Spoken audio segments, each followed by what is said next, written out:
Define those travels as you can. No matter how you define them, you're going to be defining them somehow. What's going on, everybody? Welcome, Goglings, Gogletites, Gogorifics. Welcome, the fine people of the internets here on GOG, and welcome to episode 175 of Pen and Pixels. I am your host, Arvin Elleron. This is the show that we do every Tuesday from 4 to 7 p.m. Eastern, where we focus on story and narrative in games, and specifically right now, we are playing Spycraft, which is what we started last week. It was a lot of fun, and we're going to continue with it this week, because we did have a little bit of a schedule shift, and I'll talk about that schedule shift in just a moment and what that means for next week. So I'm going to let people know that in just a second. But before I do that, I want to remind everybody about ways to support the stream.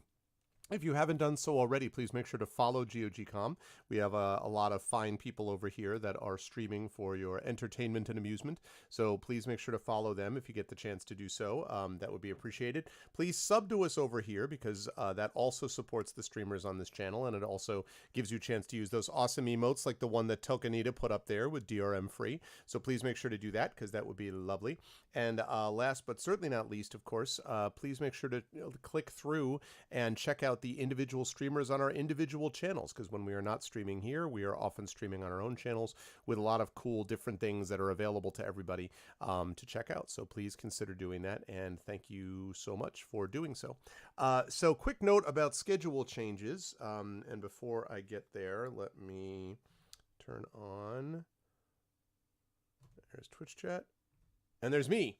What's up, everybody? Good to see you all. Hello, hello. Yeah, so let me talk very briefly about the schedule shift, because we do actually have a schedule change that we had to put into place for this week / next week. So originally we were going to be playing D&D with GOG today with Storm King's Thunder, but one of the people, Screaming Joypad, was not able to make it and had told me that he wouldn't be able to because of scheduling things, that I just kind of had a brain fart because I'm super busy. And so I forgot about that. The reason that matters is because, unfortunately, Screaming Joypad is also not going to be able to join us for ARVCon. Now, ARVCon is my charity convention run on my channel to benefit the Damon Runyon Cancer Research Foundation, and that is going to be starting next weekend, actually, Friday the 24th, Saturday the 25th, and Sunday the 26th. It is a very important event that we do on our channel, and so I really hope people will be able to stop by and support us over there. But in any case, and I can tell you that GOG.com is going to be, has already going to be supporting us, which is cool. No, there's no ARVCon delay. ARVCon is happening as scheduled. But the problem is that means that the folks who are going to be playing with us, Chai and especially Darksaber 2K and Pyron Jade, for the Europeans, this is a late session. And that's not a big deal when you're doing it once a month. But in this case, they would be doing it twice in 1 week, and specifically for Pyron, she'd be doing it something like 4 times because she's got Stellaris multiplayer and other things that she's doing. So she's got a bunch of stuff. So you put all that together, and that means that it's basically a lot of stuff happening at the same time.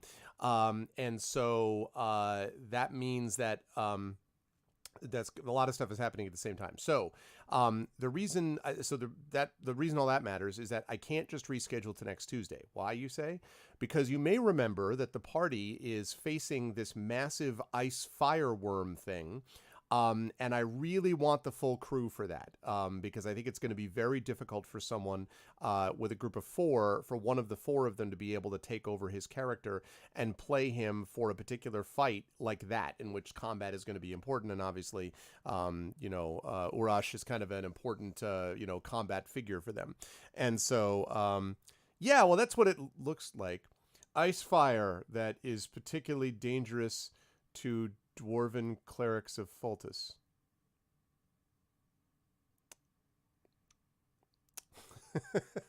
I'm just joking. But yeah, so because of that, it means that we really don't want to miss that. So the plan is, now this is not 100% confirmed because I need to hear back from Mike and I need to hear back from everybody else. So this is not 100% confirmed, but we suspect what is going to happen is, and I'm just very quickly making sure I'm not missing anything here. Okay, good, blah, blah, blah. There we go. Okay. So I'm just going to be checking my email on occasion so I can see whether this person responds.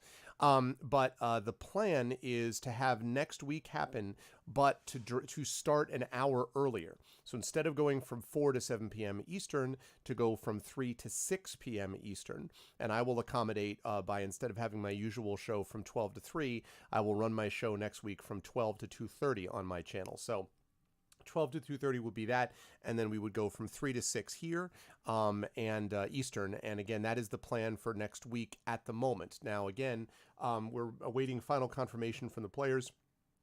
Chai and Pyron can both do that. Darksaber has to double check with work, thinks it's probably okay, but he has to check with work. And especially, I need to hear from Mike to make sure, from Screaming Joypad, to make sure it's possible. Assuming it is, then that would be great. And then we can do it next week. And then ArvCon will happen as normal and everybody's happy and all that good stuff. Because that way we can deal with either the stuff that happens after they defeat the worm, or we can deal with a session of their funerals. So I think that would be really interesting, and it would be great. Right, Pyron?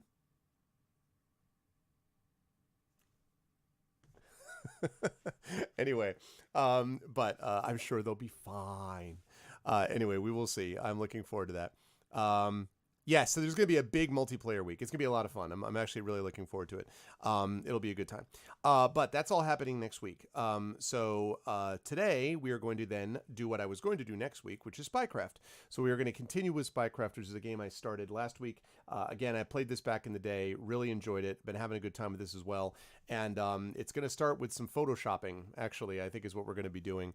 But I've been having a great time with this. And once Spycraft is done, then I will at long last return to Pathfinder Kingmaker and be doing that. And then when Pathfinder Kingmaker is finished, then I will return all the way back to Divinity Original Sin 2. So that's currently the plan that we've got on this channel as well.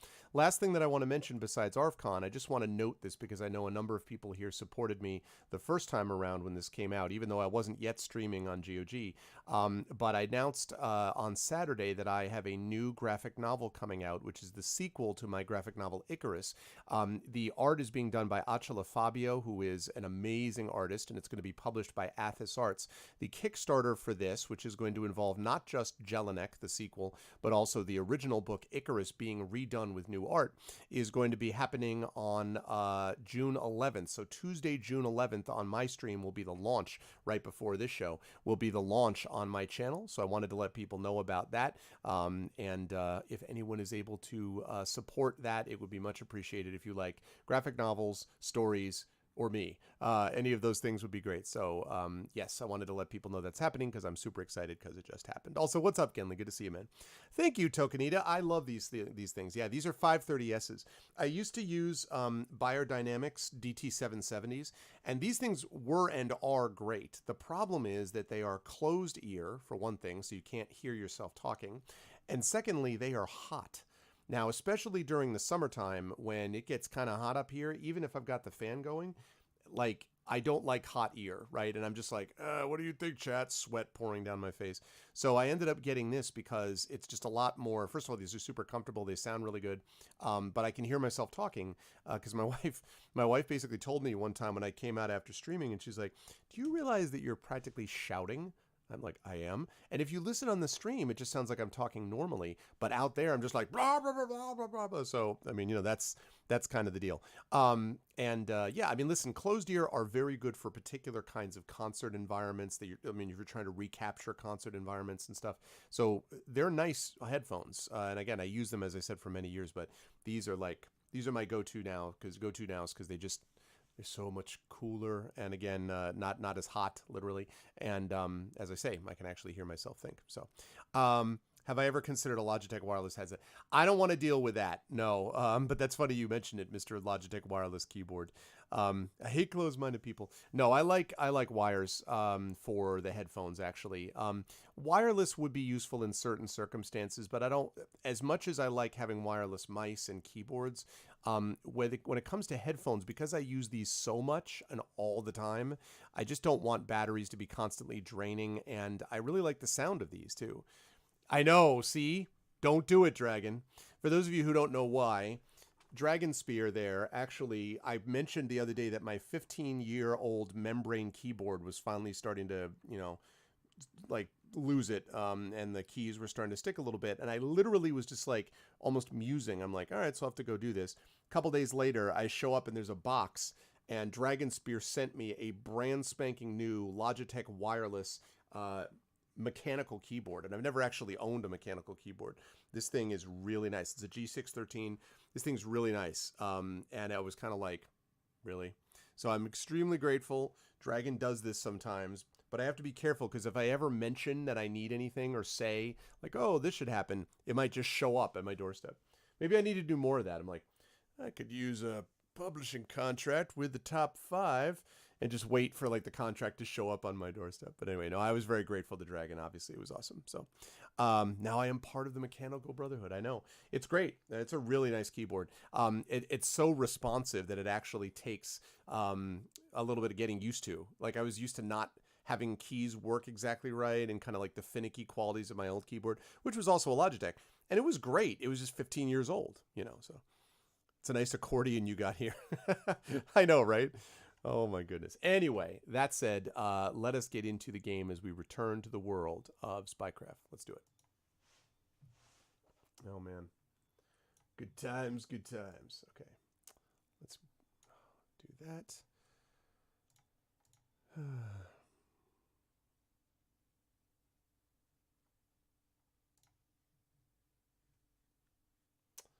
Yeah, I really dislike the thing where if you move a window around a little bit, it will cause every other window to minimize.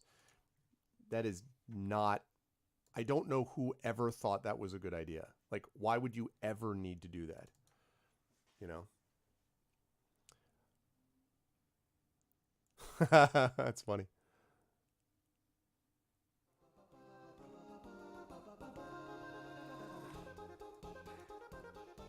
Oh, thank you, Warner. Thank you for the follow. I appreciate it. Voice volume is a bit low. I don't think it should be. It's the same volume that I use that I generally use, Tomsk. I don't think it should be. This all looks normal. I mean, I'm just double checking quickly. A great game returns. Exactly, Grainmold. The other thing I was going to say was, yeah, Dragon, it lasts for 12 hours straight. Yeah, but I appreciate that. But the thing is, I really like these headphones. So, I mean, like I like these so much that I usually bring them with me if I'm going to be traveling for an extended period of time. You know, like when I go to Seattle, which I'll be doing in the summer, you know, I will probably bring these with me. So yeah, it's cool. So it's nothing against Logitech wireless keyboards. I mean, rather wireless headphones, because I do like Logitech stuff, but I have a wireless Logitech mouse. I got the wireless Logitech game pads in there, and I got my Logitech keyboard. But no, the 411 and the 933.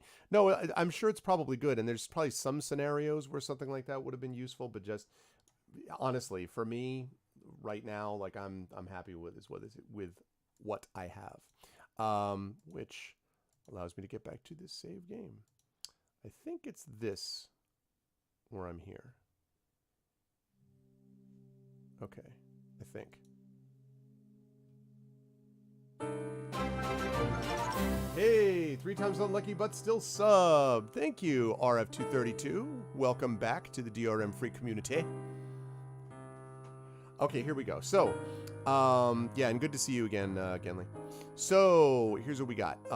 What we were doing last time was we were going to try. So we have this woman basically who is the spy who stole this gun, or I should say, helped another person that she also happens to be in love with steal this gun that was used to assassinate a prominent Russian politician.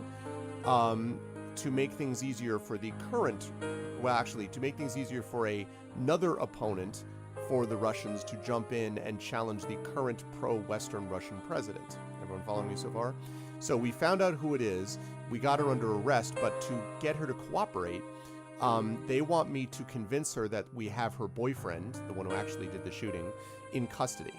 And so they gave us this photo document tool enabled. So we have to convince her that it's a believable picture, basically.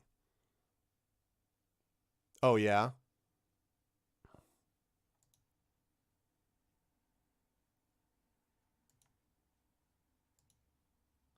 All right, here we go. So this is what we've got. First of all, we need to get. So he's in a Turkish. He's definitely in a Turkish. He's in Istanbul, she said. So we're definitely going to want that.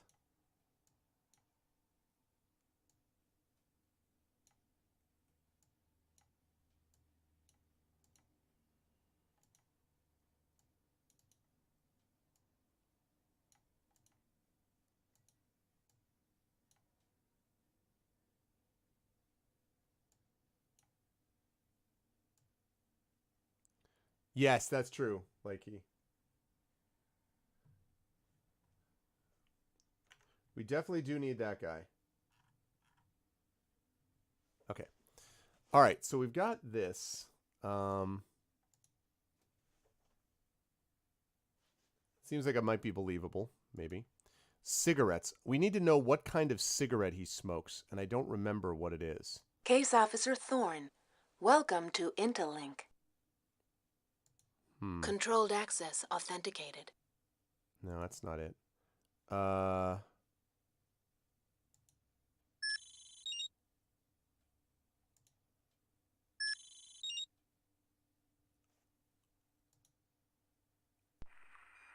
your notes on harmonica. He was the best damn weapons op I ever saw. Take out a target with a rusty spoon if he had to. A real perfectionist. He did the jobs you never get commendations for, if you catch my meaning. Harmonica's one of the few who could have made that hit on Jeffries. You better watch your back. Thank you. That doesn't help me. I need, Mission directives for Case Officer Thorne. Okay, so I've got a report to the Moscow Station Chief Max Foster regarding Ying Chung Wang, which I'm taking care of right now, and then investigate the Birdsong residence. So what I have to do is I've got to get to that. I don't remember where the data... Controlled access authenticated. It might be in here. Thank you for the follow, Lucas19192N. Welcome to GOG. Hey, what's up, Inquisitor? I need to remember how to get to the guy's... Shoot. What I'm trying to do is figure... there's some place where I can access his information, and I don't remember off the top of my head where it is that I can do that. Welcome to the Bureau of Alcohol, Tobacco... That's not it. Welcome to the Central Intelligence Agency. Power play compartment accessed. There we go. Phillips, Thomas Jefferson. I love his Thomas Jefferson. Okay, so we need to know what kinds of cigarettes he smokes.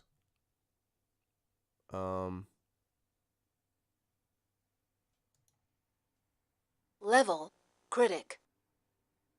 Access granted. Compartment accessed. Rogue. Okay, highly proficient, blah, blah, blah, blah.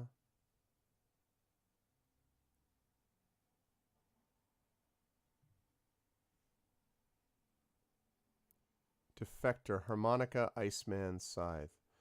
I don't know what kind of agency defector. 201 files accessed. Level routine. Level critic. I need to figure out what... Access granted. Yes, I know it is. Great. Well, I guess we may just have to hope for the best then. Photo doctoring tool enabled. What's up, Medea? Well, Frank Mokovsky, the guy who plays that, is a pretty well-known character actor. He's in Blues Brothers and stuff like that. So, all right. So we know we want it to be Turkish, for sure.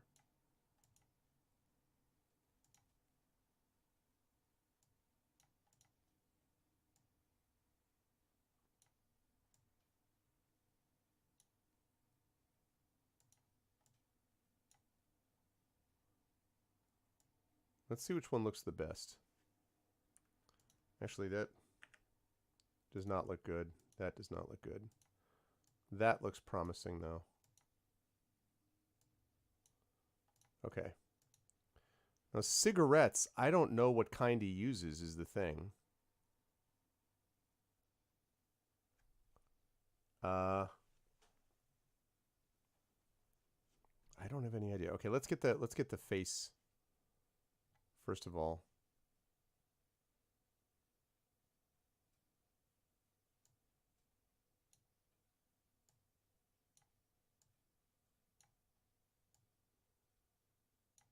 It's got to be enough that it convinces her.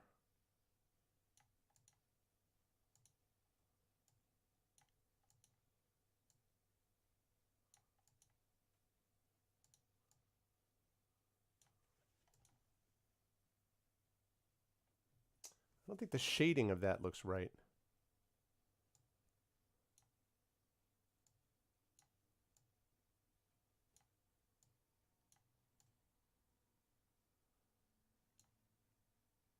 Yeah. Absolutely.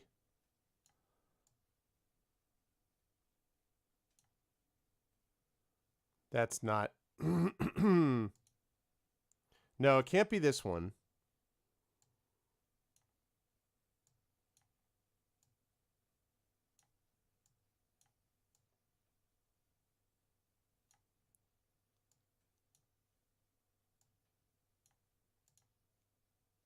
That doesn't... It doesn't look right. This one's outside. I mean, well, I guess it could be that one. It looks weird, though. Yeah, exactly. Well, so this one...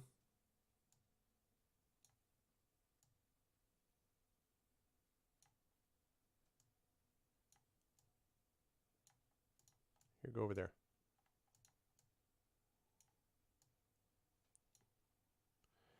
Yeah, it looks like it's mostly lit on the right side. So it can't be this one because that's obviously an outdoor picture. And it's tilted the wrong way. This is possible because it's facing in the same direction. That's not possible. I don't think that works because the shading is wrong. So basically it's this, or this.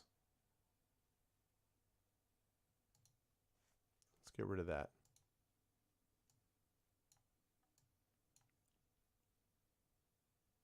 Happy to be a prisoner. Yay! He's like, this is the best time of my life. So the shading of this seems right.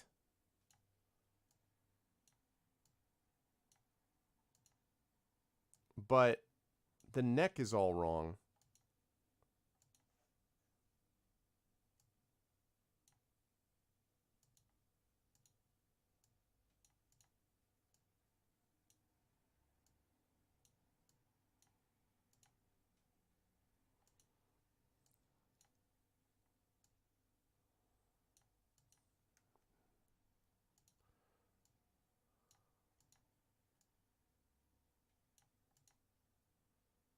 It's like so bad. Like it can't be right. That can't be right. It can't be that one. The neck is just not. So it's got to be one of these two.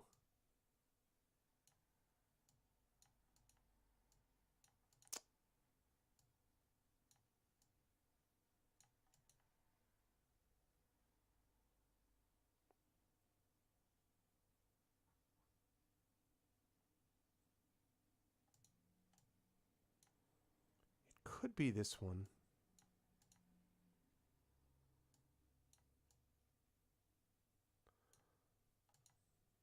I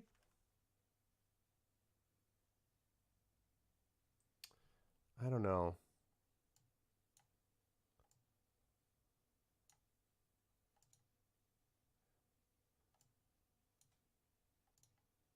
I wish there was like shadow on this side.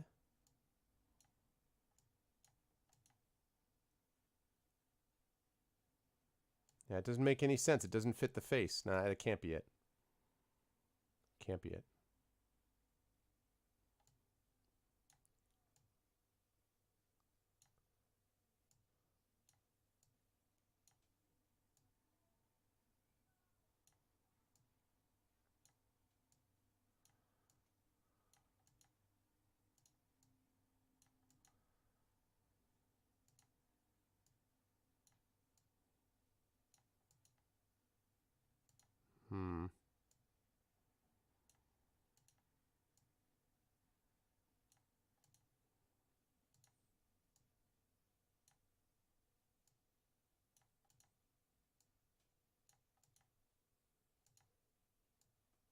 little bit bigger than that.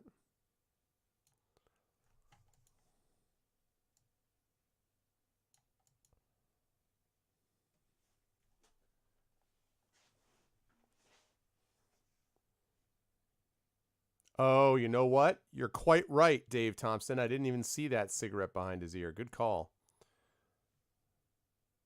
No, there's no rotation tool. No. Good call. All right, well, then it's got to be this.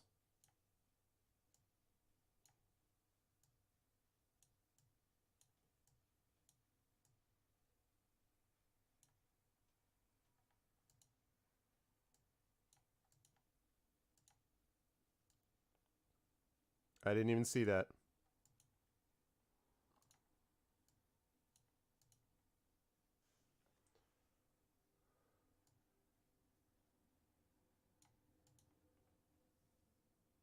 Okay.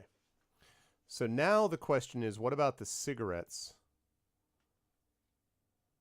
See, I don't remember what he uses. Like I don't know what, I don't know. I do not know what he uses.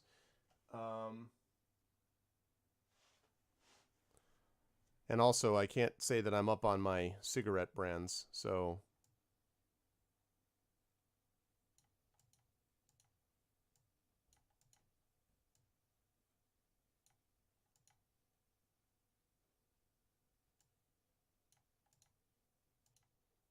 no.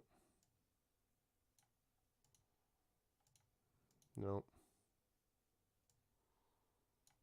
So it's got to be one of these.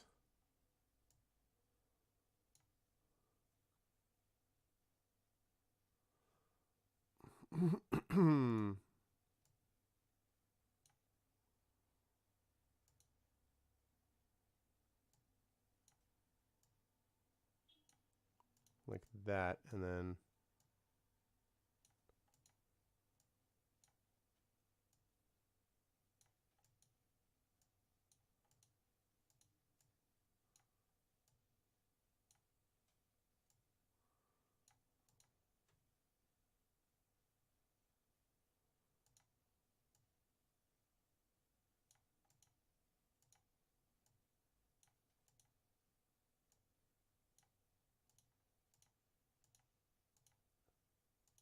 I almost forgot about that one floating in the air.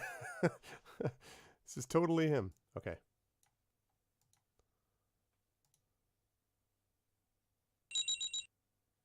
Let's see how that goes. Tickle it is fit. Don't think it will fly. Think about light sourcing and perspective. Make sure the objects have a good shading and angles, and don't forget to scale something that looks out of whack. That doesn't help me.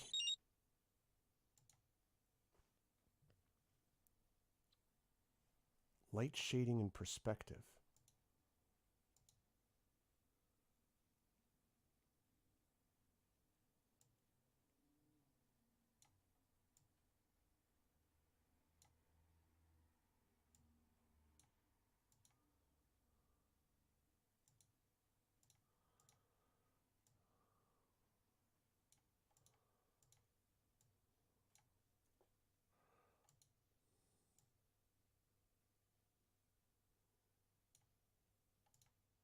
Do it. Ah.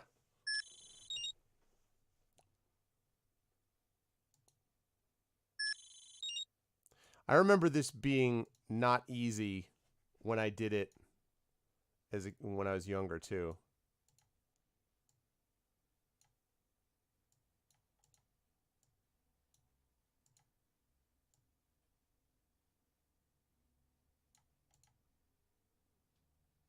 Hey, what's up, Farhawk? Doing well, doing well. I'm just trying to figure out how to make a convincing picture that will convince this guy's girlfriend that we have him under surveillance. Or rather, no, that we have him in custody is what I meant to say. That is the plan. So I'm currently trying to figure out how to do that. I still don't know about that face.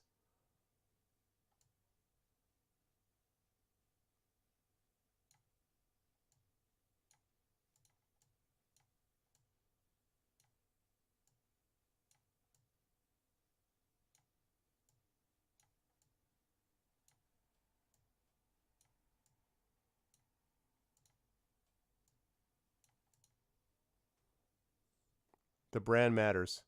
I can't write, but I don't know where to find. I don't think that's right. I don't know where to find the brand, though, because I looked and I don't know where to look to find the brand of cigarette. You know? He's a very big smoker. Big pack. I tried to scale it down a little bit. Do you have any idea, Dave, where I find the information about the brand? Because I mean, I know about him being in Istanbul, hence the Turkish paper, but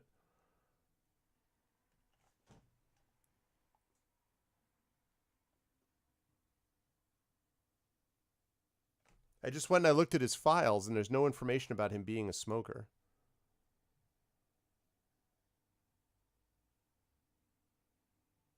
And print. Ah.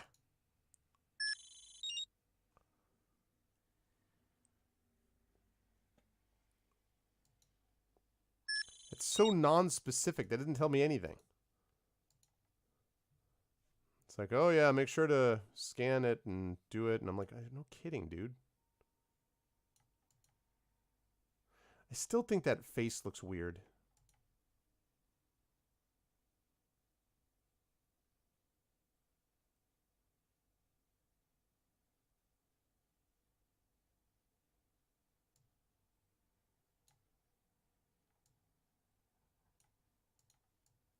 Face still looks weird to me.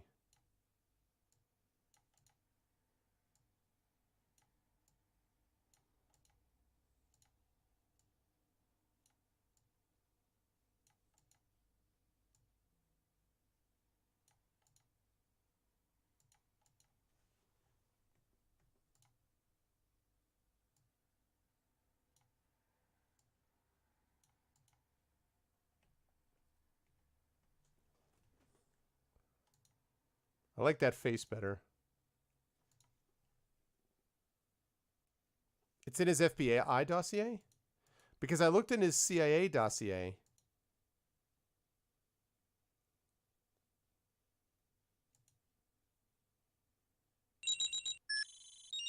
Ah. All right, I'll look again. I don't... Mission directives for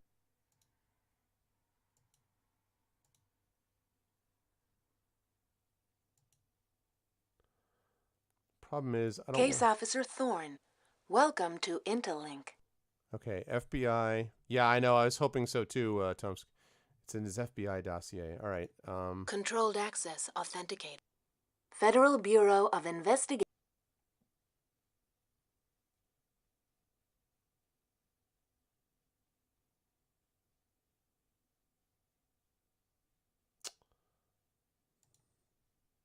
You mean his CIA, his FBI dossier, really?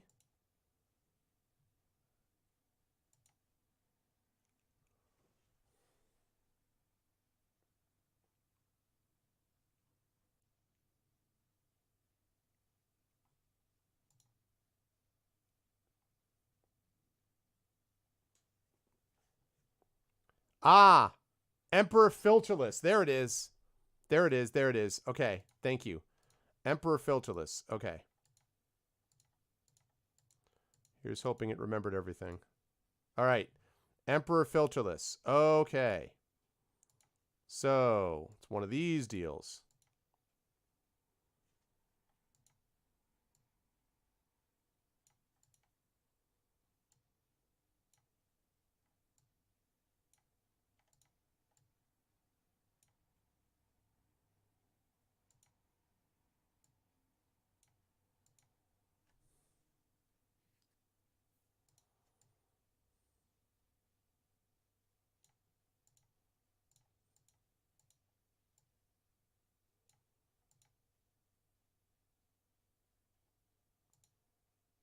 How about that? Ha-ha! We got it. Good job on the photo. We've been buried with Dubansky stuff, but Jamie Seaton asked me to check on you. The Grendel photo looks great. Light sourcing and perspective are on target. Keep it in your briefcase. Will do.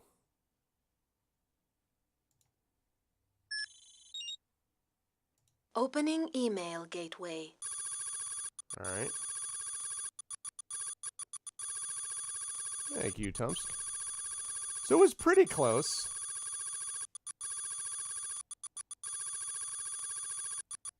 Okay, yes, thank you. Cancel. Email cancelled. All right. So how do I... So I printed it. Is it now in my briefcase? Yes. Okay. Right, it's in my briefcase. Okay, good. Wonderful. So I think it's in my briefcase now. Okay. Now, what else did we need to do? We also Case needed Officer to... Thorne.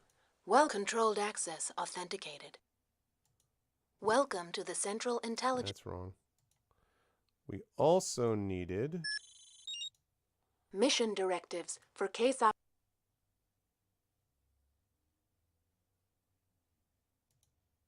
Mission directives for Case Officer...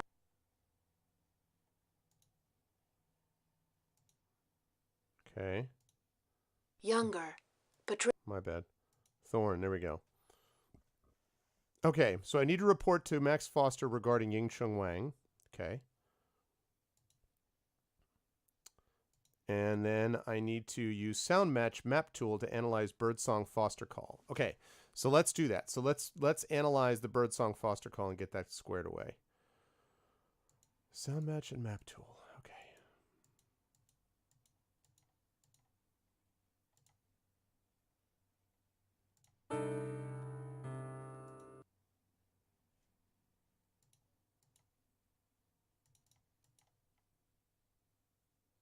Okay.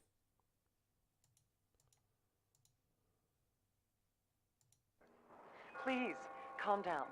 Okay, now, start again. Just from the beginning. I have left Moscow. It's too dangerous. What are you talking about? What happened?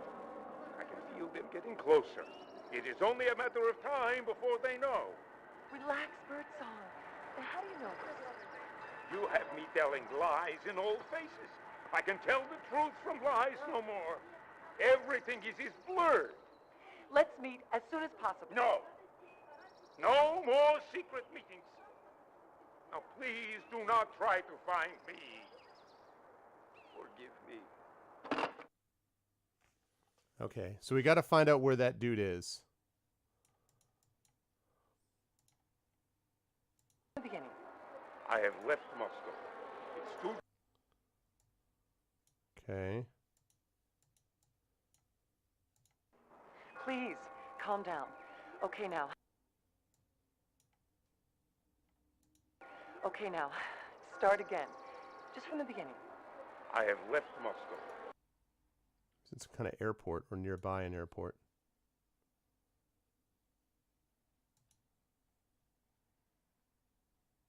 From the beginning. I have left Moscow. It's too dangerous. Same button. Damn it. Okay. Again. Just from the beginning. Okay. I have left Moscow. It's too dangerous. What are you talking... Okay.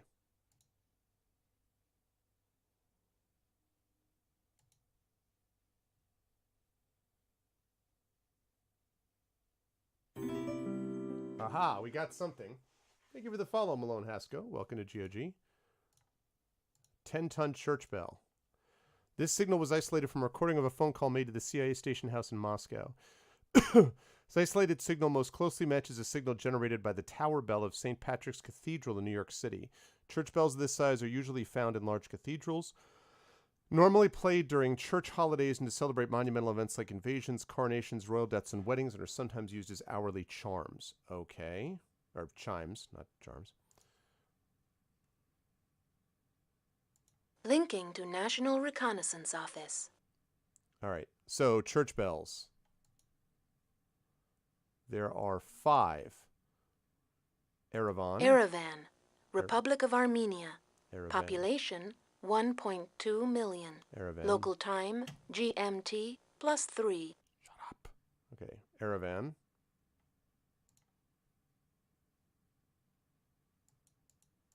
Okay. Linking to National Reconnaissance Office.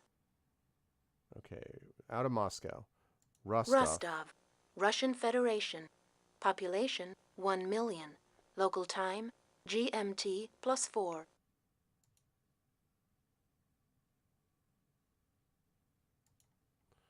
Okay, so we got that, but we need to cross-reference a little bit. Okay, so we got the bell. What else we got? Talking about what happened. I can feel them getting closer. It is only a matter of time before they know. Relax, Bert. Okay, there's something else there. Ding, ding, ding, ding. Relax, Birdsong. How do you know this? You have me telling lies in all... Okay.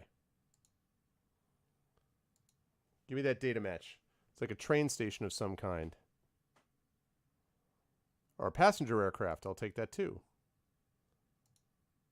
Signal was isolated from recording. Most closely matches the signal generated by an IL-176 taking off from National Airport in Washington, D.C. Could be a train, yeah.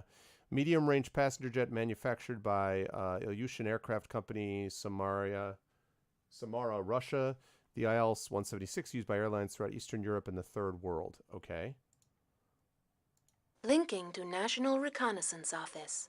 What do we got? Jet aircraft and church bells. Great. Literally everywhere has that. I mean, except he can't be in Moscow. All right. So I need to go back, and there needs to be anything else.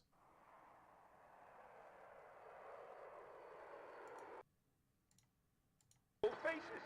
I can tell the truth from lies no more. Everything is blurred.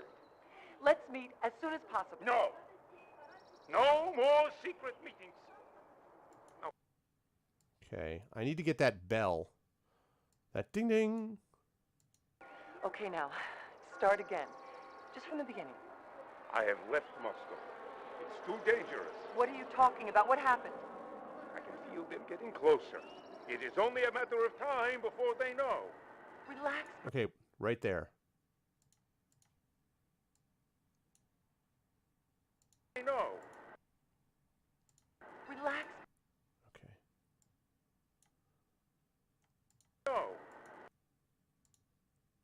Relax, Birds. Okay. That sound. What's that bell sound? That's not a passenger aircraft. I don't care about Maxine Foster. Ah. How do you know this? You have... Okay, hang on a second.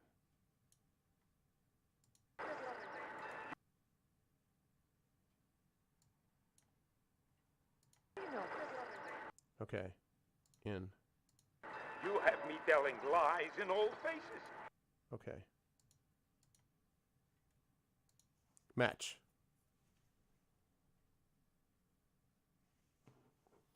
Aha, what is that? An Uzbeki mountain sparrow.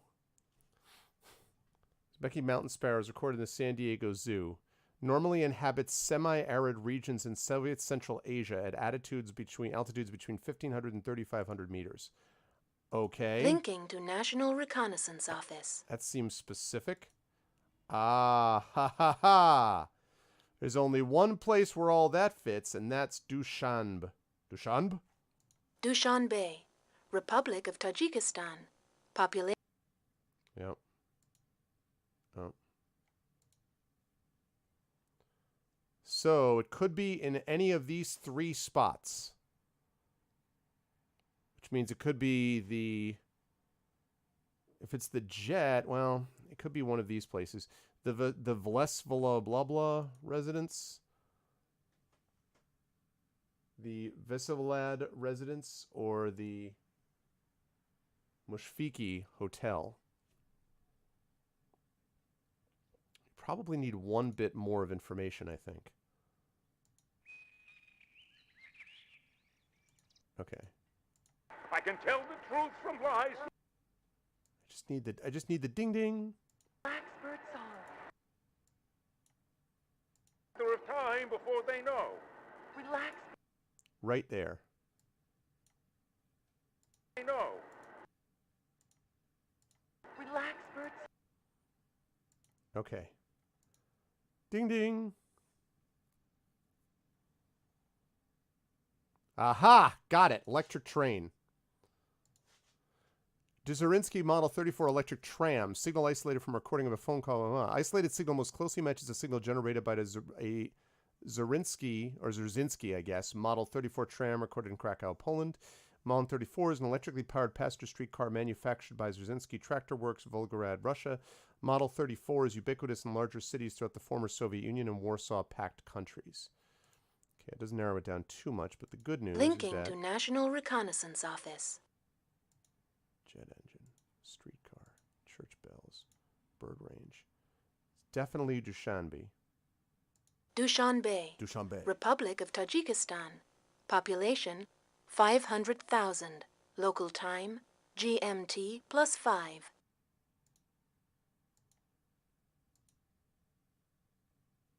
And the streetcar. It's most likely to be this.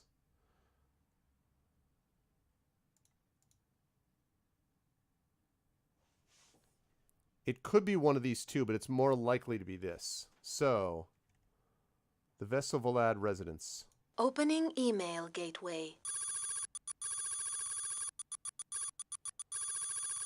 So he is in Dushanbe at Dr. Antod Vesvold's residence. Message sent.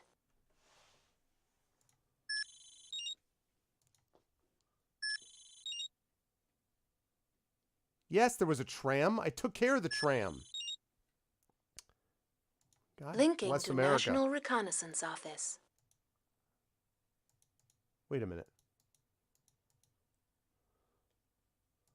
But that's not in the bird range. What the f... It's not in the bird range.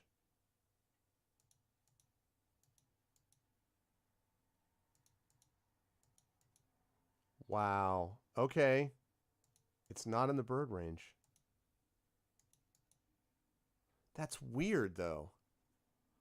Maybe it's near a zoo?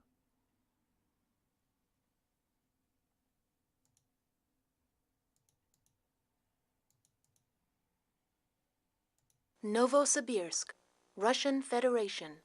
Population 1.4 million. Local time GMT +7. Zoological Gardens, then. Maybe that's what it is. There's the jet airline. There's the streetcar.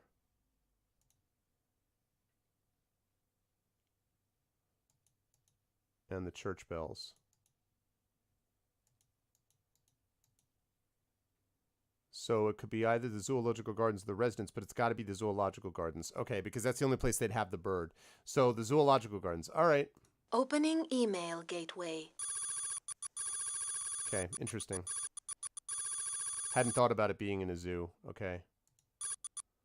Sibirsk at...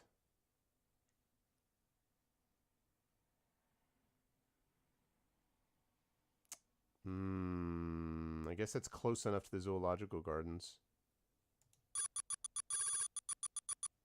Message sent. Good catch.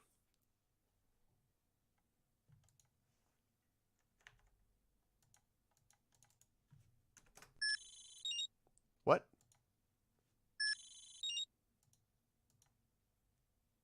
Good job finding Birdsong.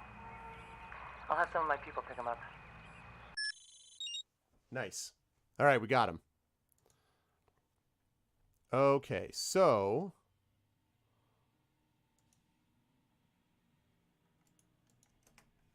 Okay. So we have to save this, and I think then we have to head to Moscow, but...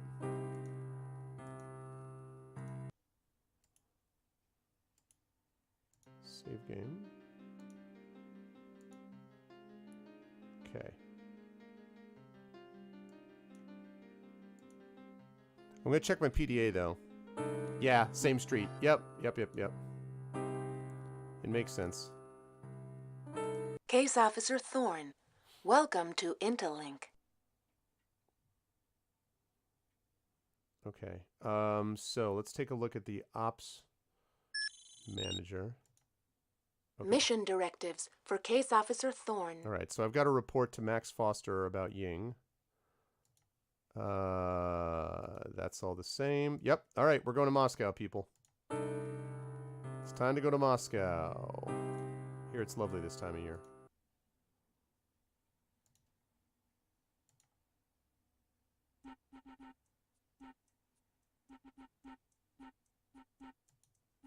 Let's talk to Max Foster about it. It's true. Hey, what's up, you Christensen? Come into the alley. I must talk with you.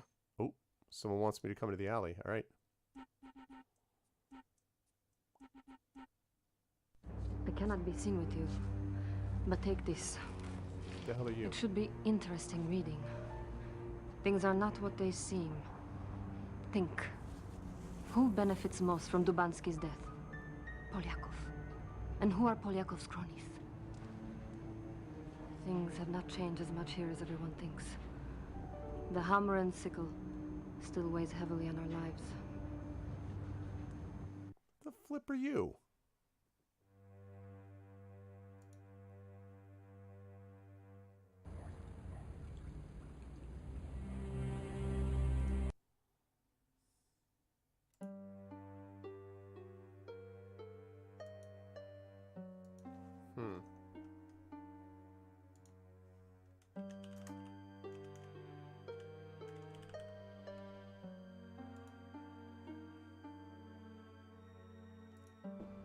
We have Ying in the interrogation chamber downstairs.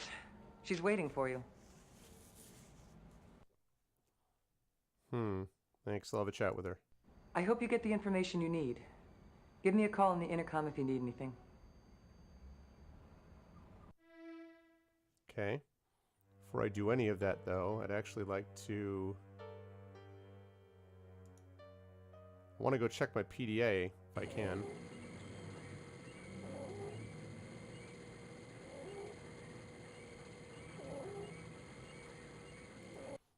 They're on to me. Okay, maybe it's here. That's the computer. I need something that's got a computer. I think that's it. Okay.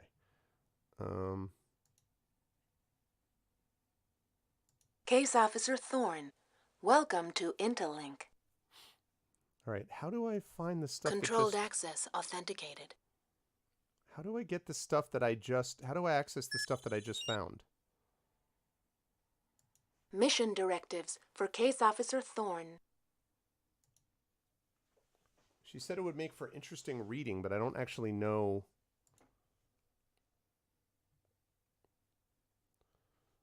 How do I find my stuff? That's the question.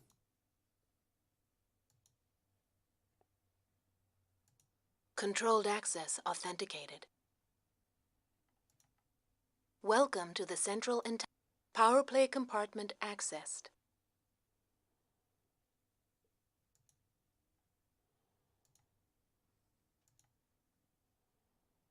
Where the heck is this thing? 201 files I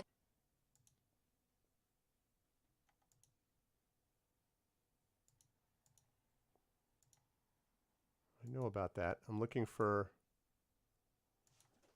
That does not help me. I need to find...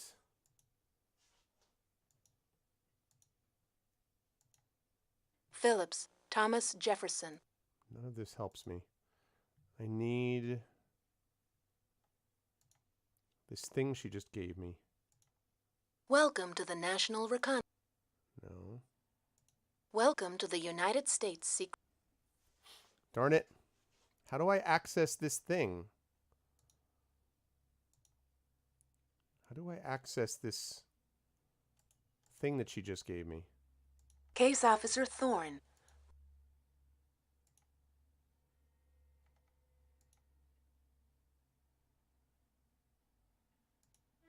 Do I have to go to the alley to be able to see it?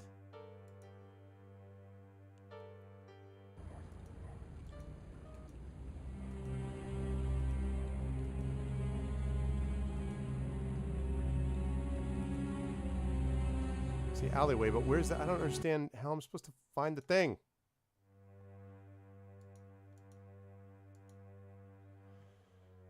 Alright, I'm going to talk to Ying since I can't find... I don't know how to actually... Ugh. Alright, let's talk to Ying.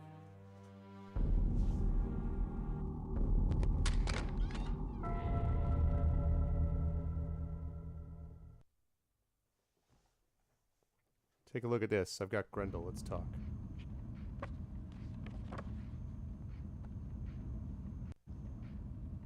I'm listening. Good. Here's the deal. You got some options.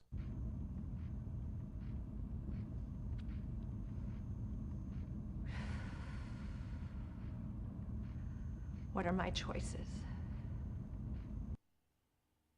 Talk or die. Speak up or Grendel goes to a gulag for life. I'm listening.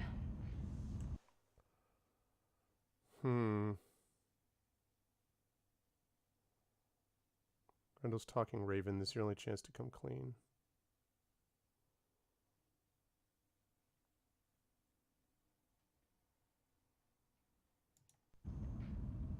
I'm listening. Okay.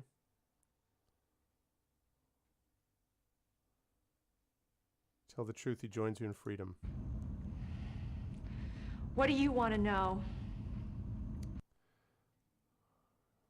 Who do you work for?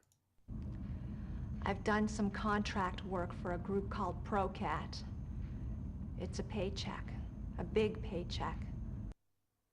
Procat. What else can you tell me about Procat? I don't know anything else. Bullshit. What was your role in the peg theft?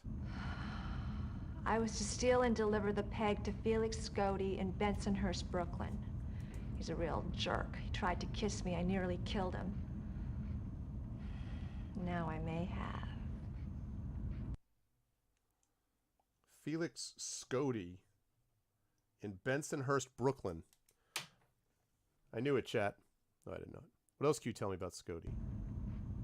I don't know anything else. That is some nonsense. Speak up. What else can you tell me about Scody? I told you I don't know anything more! Can I go now?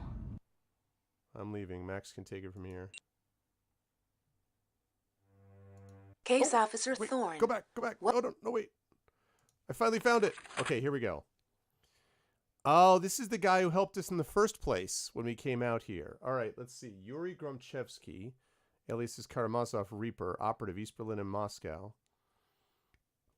Married, one child. Michael Faircloth, Central Intelligence Agency. Alexei Ostroy, Ministry of Defense. John Banks, London Daily and Courier. Robert Farnsworth, assistant to American ambassador, Moscow. Bertold Krauss, playwright and activist. Oleg Kalugin, Major General. That's funny because Oleg Kalugin is actually the KGB guy that they have who consults on this. Personal affiliations, Brotherhood of Moscow Police Officers, International Association, UNICEF, blah, blah, blah, blah, blah, Preservation of Russian Heritage.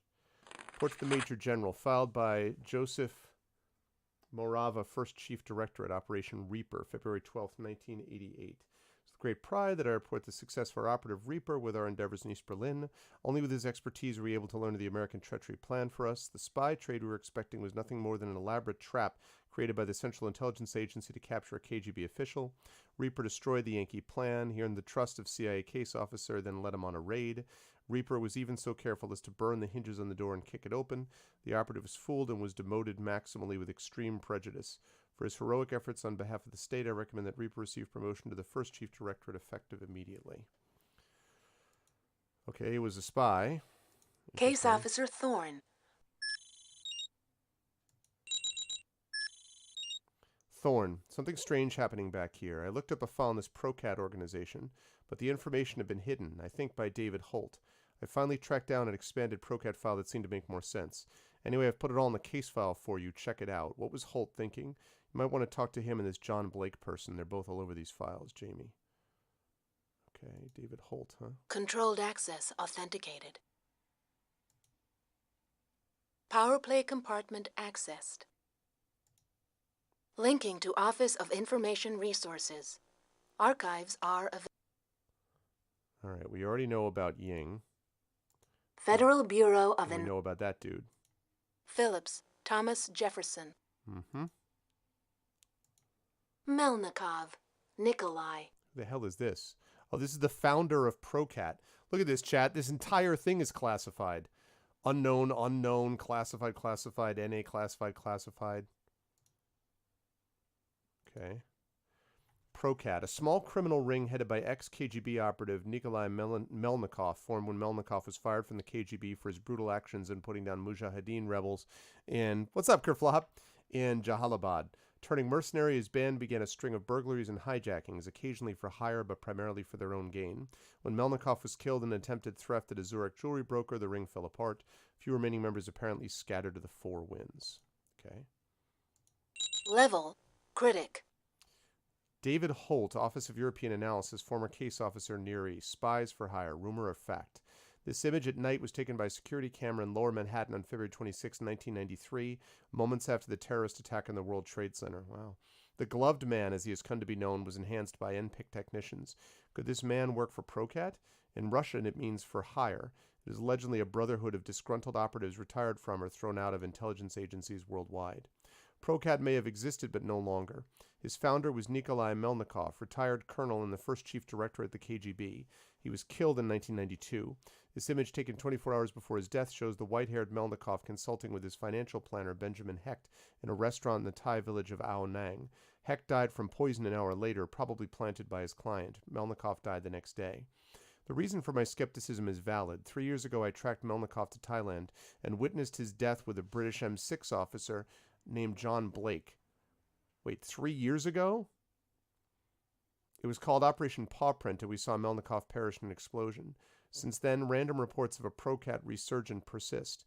It never been proven. I've kept the Central Intelligence Agency vigilant, but Procat seems to have gone the way of conspiracy theories. Known activities by the group are available in Compartment Overlord. Okay, let's talk about John Blake. Alias is Blade, Gilgamesh. These guys all have the best names. MI6 assassin. Born in 1955, retired, contact at this, unknown NA, Association of Former British Intelligence Officers, Prime Minister's Advisory Council on Spies Intelligence, David Holt, Office of European Analysis, Derek Chen, Nobel Prize winner, Marina Tretsky, Russian ambassador to the UK. MI6, British Department of Human Intelligence, is a division for men like John Blake. He is, for lack of a better word, a specialist. 13 years ago, as an upstart operative, Blake was sent into the belly of the Afghan war to eliminate Nikolai Melnikov. It was retribution for Melnikov's torture and murder of British deep cover operatives. Blake was captured. According to his fractured account, he was evacuated to Quetta, Pakistan. The fair-haired boy at MI6 suffered unspeakable acts of torture. He apparently never forgave Melnikov. 9 years later, Blake was chosen for officer in Operation Paw Print. He made sure to complete his original mission. Blake eventually recovered from the Afghanistan incident, then continued to work until after Paw Print. Late 1992, he retired to an estate outside London. Although he claims his departure from MI6 was voluntary, some analysts believe he may be a casualty of the so-called Christmas Massacre of 1992 and MI6 house cleaning of agents from the Cold War era. That's when we started with the prisoner. Okay, I've got to check that Operation Paw Print again. Let's check that. Holt, David Marcus. Oh, the guy that's working with us right now. We're going to have a talk, you and me, David Holt. Ao Nang village in a secluded place, a quiet place. Colonel Nikolai Melnikov thought he'd be safe in a hidden corner of Thailand, not hidden enough for the scout. Excuse my lack of humility, but Melnikov must have become sloppy near the end. I had him cornered, ready to bring him before a United Nations tribunal. Someone had other plans. As you know, we were ordered to land at an old CIA airstrip near the village Paw Print's village. Paw Print's lead operative was John Blake of MI6. He and Melnikov had a past dating back to the war in Afghanistan. I should have known something was up. Under cover of darkness, we entered without incident and camped for the night in one of the many nearby caves. Blake stepped out to case the village, he said. I later discovered he was going to set the bomb in Melnikov's car. The following day, as we moved in for the catch, Melnikov had a final meeting with his financial advisor. When Melnikov left and entered his four-wheel drive, Blake produced a detonator. Melnikov's vehicle went up in flames. Procat's history ended that day, but not for John Blake. MI6 doctors reported to us that he suffered severe post-traumatic stress. Some 6 months of treatment were required before Blake could retire to the countryside outside London. He shouldn't have killed his old friend. All right. Compartment Overlord. Procat's known operations. Persuasion. Procat's Operation Persuasion was the brainchild of the man pictured here. Simon Crow, a Procat-sponsored facilitator known for his creative use of sound to persuade his subjects, and looking kind of like Jack Nicholson. His techniques ranged from steady, maddling tones a la Chinese water torture to screeching, spine-splitting noises. In September of 1991, the emir of Kanzi, a Saudi oil baron, was abducted from his Learjet at a strip outside Mecca. He was introduced to Mr. Croy at a desert camp run by Pierre Kinsey. The emir soon learned an appreciation for sounds and their effects on the conscious mind. The multi-billionaire revealed his account numbers in the Caymans. The money went to Procat. The emir remains dead. Nice crew. Kinsey, Pierre. That's Pierre Kinsey, huh? Alias is Dusty. Dude was born a year later than me. That's troubling. ATF agent, chopper pilot, married, Mary age 5, Robin age 2. Delano Air Base bowling team, Christ Children's Hospital Screenwriters Guild, Napoleon Park and Recreation Committee, Peterson helicopter pilot Martin Barrison, weapons expert Raymond Choi, scientist Jared Castellani, musician. And this guy was a desert camp, okay. Charming. Heartland. On May 19th of 1988, the Matrix complex in Rancho City, Texas was destroyed by a massive explosion. The target of the terrorist attack was APAC Oil, a once powerful player in the world oil markets. The explosive was a standard fertilizer-based bomb, and the attack was made to resemble one by U.S. survivalists and militia members. However, the following security photo was taken during a break-in at the Houston Fertilizer Distribution Center 2 days before the attack. Analysts believed it to be a Nigerian terrorist working for Procat and employed by one-time Procat demolitions man Pierce McDougal. The Nigerian. Case officers in the Tel Aviv station working with agents deep inside Libya believe the attack was ordered by high officials in the Libyan oil industry in an effort to, as one agent put it, keep AIPAC contained. The identity of the Nigerian has never been confirmed. However, Tel Aviv case officers did intercept encoded messages transferred with complex ciphers over the internet. They were able to ascertain that the Nigerian, who only called himself by that name, was under the direction of a Procat operative known only as Kneecaps. Langley analysts believe this to be Rajiv Jalabad, currently wanted by the Federal Bureau of Investigation in several terrorist crimes. Rajiv Jalabad.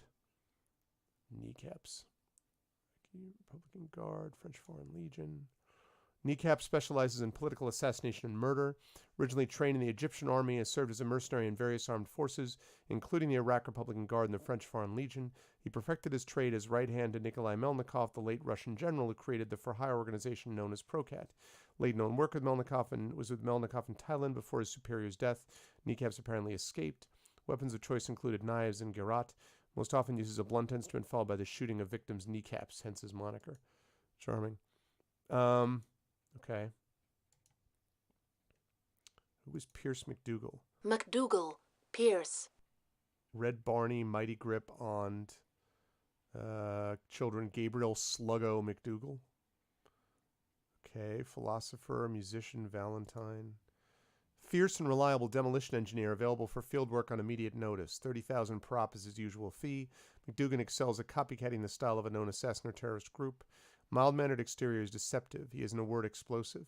Began dealing arms in the black market in 1967 following the death of his older brother at the hands of an MI6 counterterrorism raid on a Scottish separatist safe house in Edinburgh. Well, this was, he said his wife is, he was a widow. He's a widower. Maybe his wife couldn't handle it. I don't know. How could you name our child Sluggo?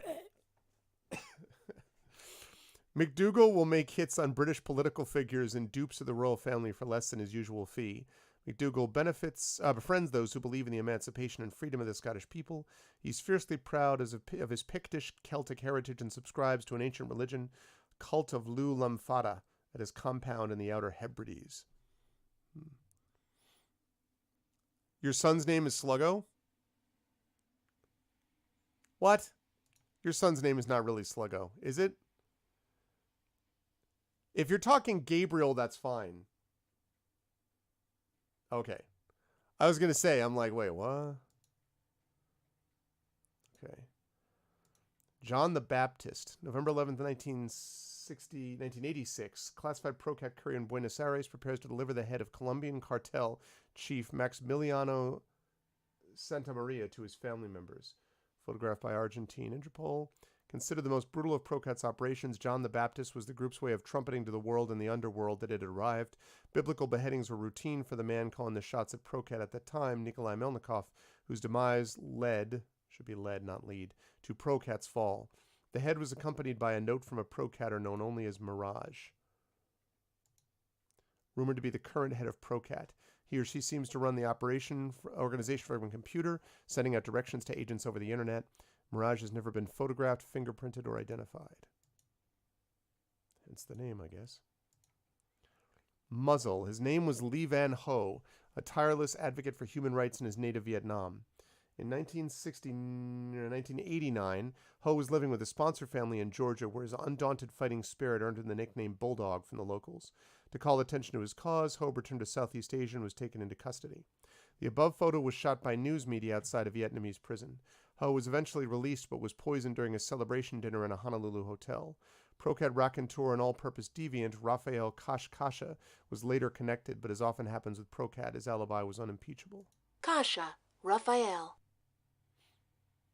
Unknown, estimated 1947. He has a mistress, Zsa Briere. Rafael Kasha has been called upon to perform assassinations, extortion, computer piracy, money laundering, fraud, conspiracy, illegal transportation of munitions, interrogations, and the placing of ketchup on eggs, and multiple other atrocities since the beginning of his career as an informant during the Russian occupation of Czechoslovakia. He is a nefarious multi-personality, a pathological liar, and is seldom reliable, but willing to subject himself to great personal risk for compensations of sex, power, and French francs. His popularity as master chef at Le Brenet à Bon Appetit is an excellent cover. Since his taking residence in 1990, when his house specialty, Canard à l'Orange, became the overnight favorite of Marseille's culinary elite, Kasha has been entirely persuasive in his role as a funny little man. Moreover, as he built his reputation with a carefully layered lattice of personality quirks and unsurpassing excellence in the preparation of French food, his odd and somewhat gruesome characteristics are humored, if not cherished, by his elitist immediate company. Kasha has been known to rant on a dizzying range of topics while preparing food. This may account for the high turnover at Le Brenet. Oh, I don't know. I was just coming up with something that would be seen as controversial. Let's see.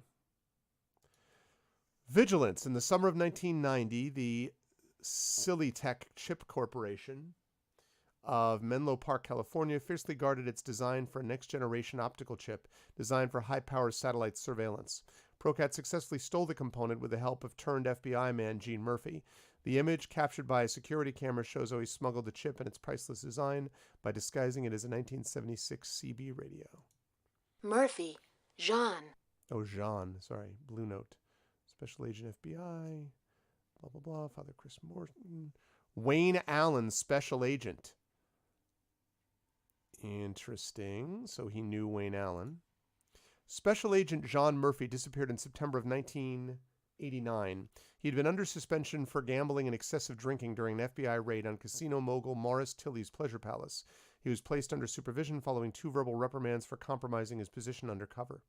He later claimed responsibility for shooting Tilley as he exited his mauve luxury sedan outside his Las Vegas ranch. Murphy is an expert shot. He does not prefer, nor need, guns of excessive power. Murphy has been known to say bullets are like cake decorations, it's all in the placement. To his credit, Murphy was the man responsible for apprehending former Special Agent Alvin Walker in his disinformation scandal of 1989, which compromised 161 undercover agents working in the field.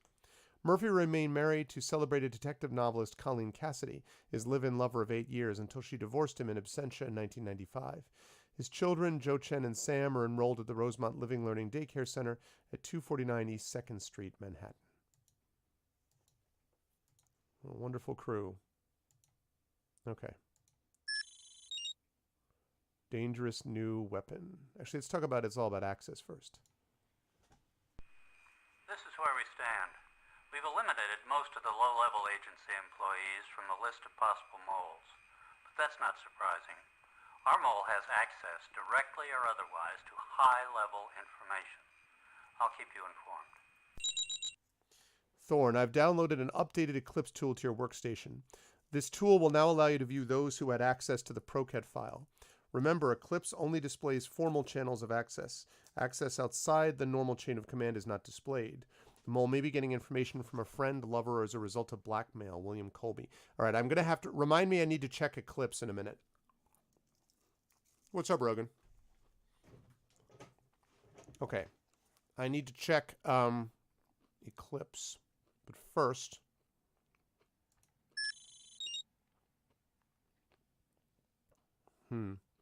Eclipse.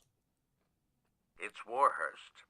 Jamie has patched us into the image database so that I can talk you through this. We just received these from the ATF. Those people had no leads until you captured Ying. This is where the peg fell into Scody's hands, and probably Harmonica's. Abandoned warehouse in Bensonhurst, Brooklyn. That's Felix Scody, the arms dealer Ying told you about. Been a heroin broker and a money launderer, but gun running is his first love. Not anymore. His buyers usually end up like this. The ATF has been watching Scody for months, but he slipped away after this deal went sour. Thorne, I'm afraid that's not the half of it. I think you're almost done. Scody killed these men without firing a shot. Marco Fabrizi, apparently the middleman. He and his partners all died of massive coronary arrest. At least that's what the medical examiner says. And there were no bullets or bullet holes to be found. Nothing. I realize it sounds impossible, but you already know about silent kills.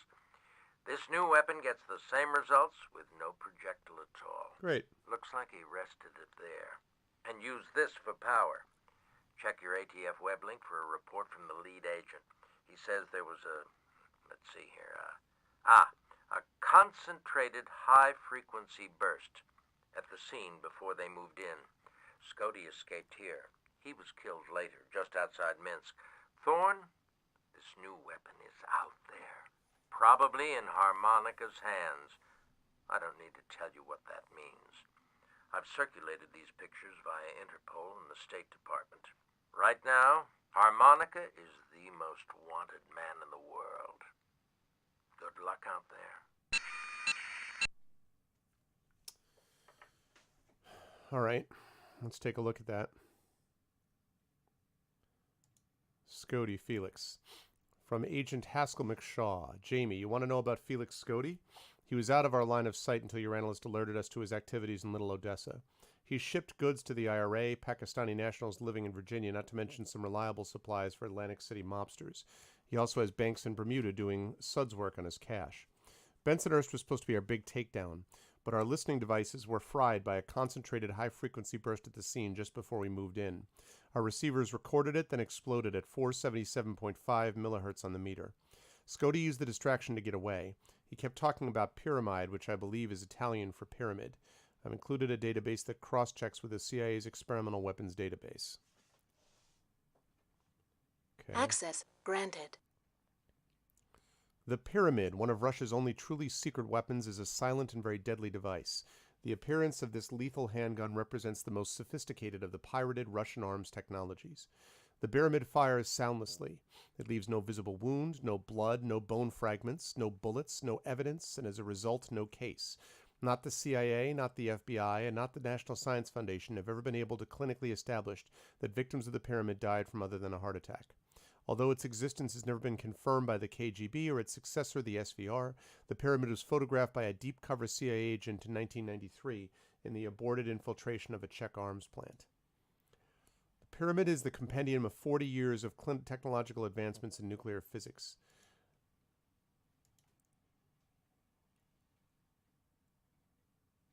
That's lovely. Named for the pioneering research at the University of Riga in the early 1980s, the Pyramid compresses a broad electrical field into a polyhedron of kinetic energy that pulses from a widening base up into a single apex. The single bolt fires from the vertex of the Pyramid at 477.4 megahertz. The charge catalyzes the onset of accelerated ventricular rhythm and finally acute myocardial infarction. The target will die of a fatal heart attack. That sounds nightmarish. The weapon is also an ideal size for concealment and can be disguised as or hidden inside other electronic devices, such as radios or camcorders. Details about the Pyramid are available by clicking on the above image. Great, so we have a silent weapon in the hands of a top assassin. Well, great.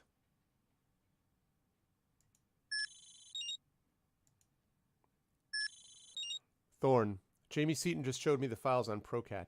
The more I think about it, the more frightening it becomes. If this organization is run by spies who have fled the intelligence organizations around the world and there's nothing they don't know, and one of our own could be working as their mole, I don't like the odds. Not for us and not for President Brooks. I'm sure Jamie has already contacted you with information. Get to the bottom of this quickly. Peter R. Sterling. Okay. So I need to check Eclipse, right?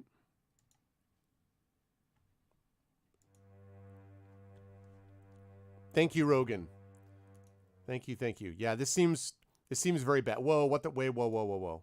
Seems bad. Who was it that left an origami crane? Who has the power in Russia? See the nukes folder in your cabinet. Who keeps sending me stuff? Nukes folder in my cabinet. Case Officer Thorne.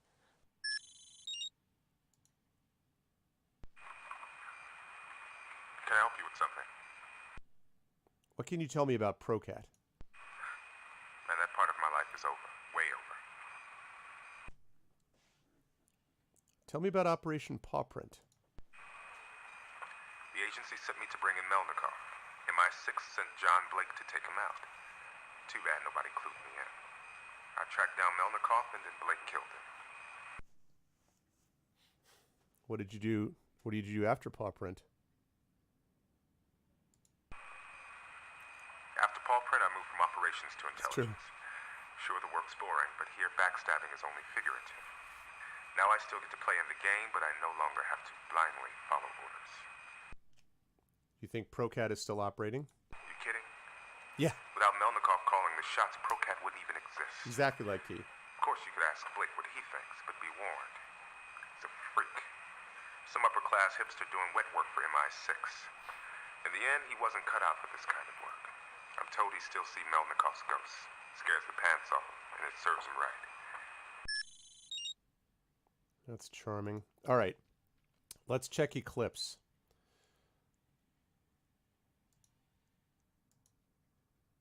Also, what was this nukes folder in my cabinet?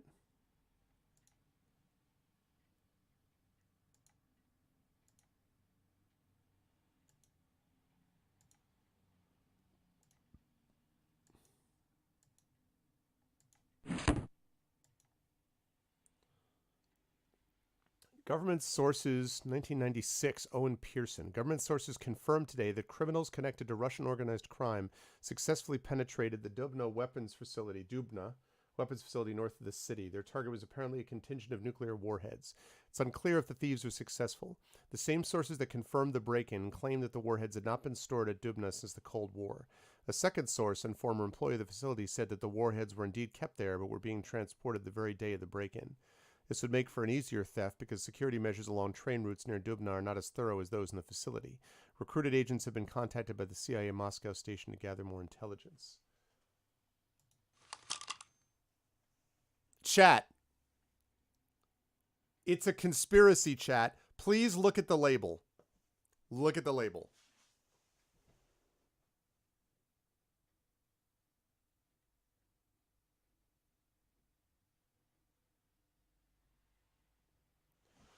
What did Pyron Jade know? And when did she know it? That's my question. It goes so deep. So deep. It's just layers. It's an onion. You just keep opening it up and more dirty little secrets. Who's here? Is there anyone else here who streams with us? No one else is here right now. And you know what? I wonder why. I wonder why none of my other fellow GOG streamers are currently with us. I report, you decide. Okay? Now, I want to be clear here. I don't have any knowledge directly, but I think the evidence here speaks for itself.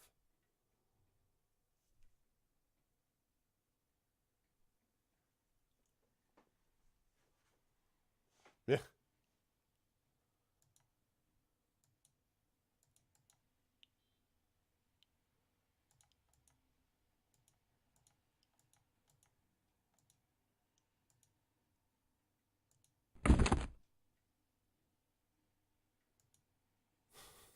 There's nothing to see here.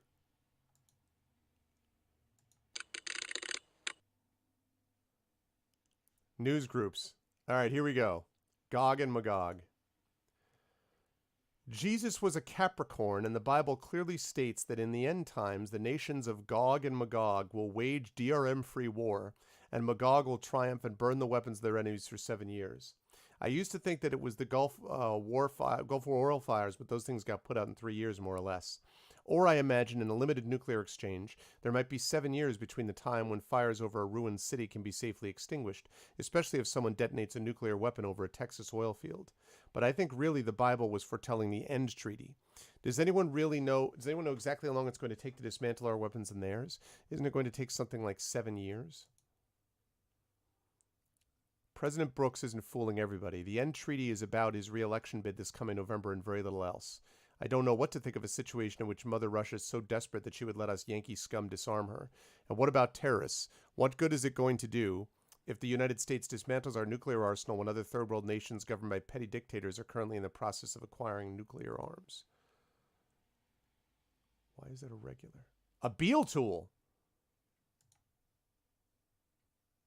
Link established to National Security Agency. Decryption unsuccessful. All right, we got to figure out what's going on with this thing, folks. Decryption unsuccessful. Decryption unsuccessful. Okay. Beale, what was the okay.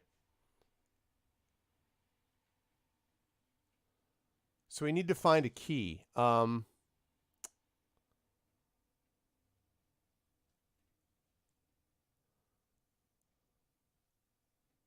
Bible.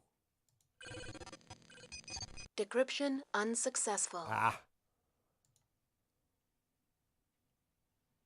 Farewell to Arms, maybe. Decryption unsuccessful. No.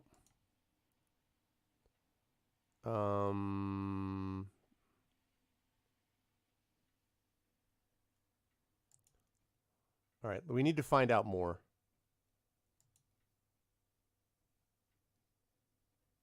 Gog and Magog.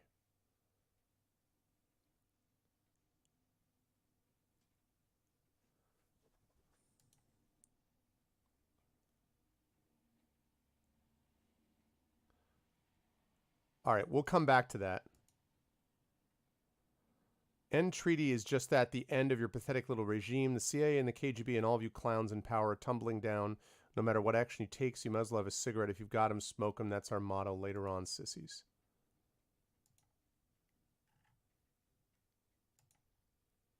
Smoke and mirrors campaigning never ceases to amaze me. Listen, people, how much money do you think we're really saving on end treaty? Let's save a few $1 billion. Do you have any idea where this money is going after this?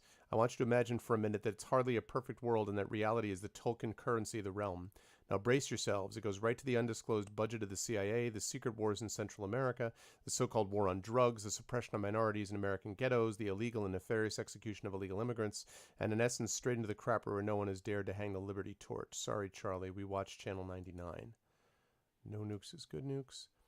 I'm a famous movie star personality and must remain anonymous, certainly, until I can find a better way to live, which is why I'm in detox and not in some parallel dimension where people don't have any problems and the world is a perfect place.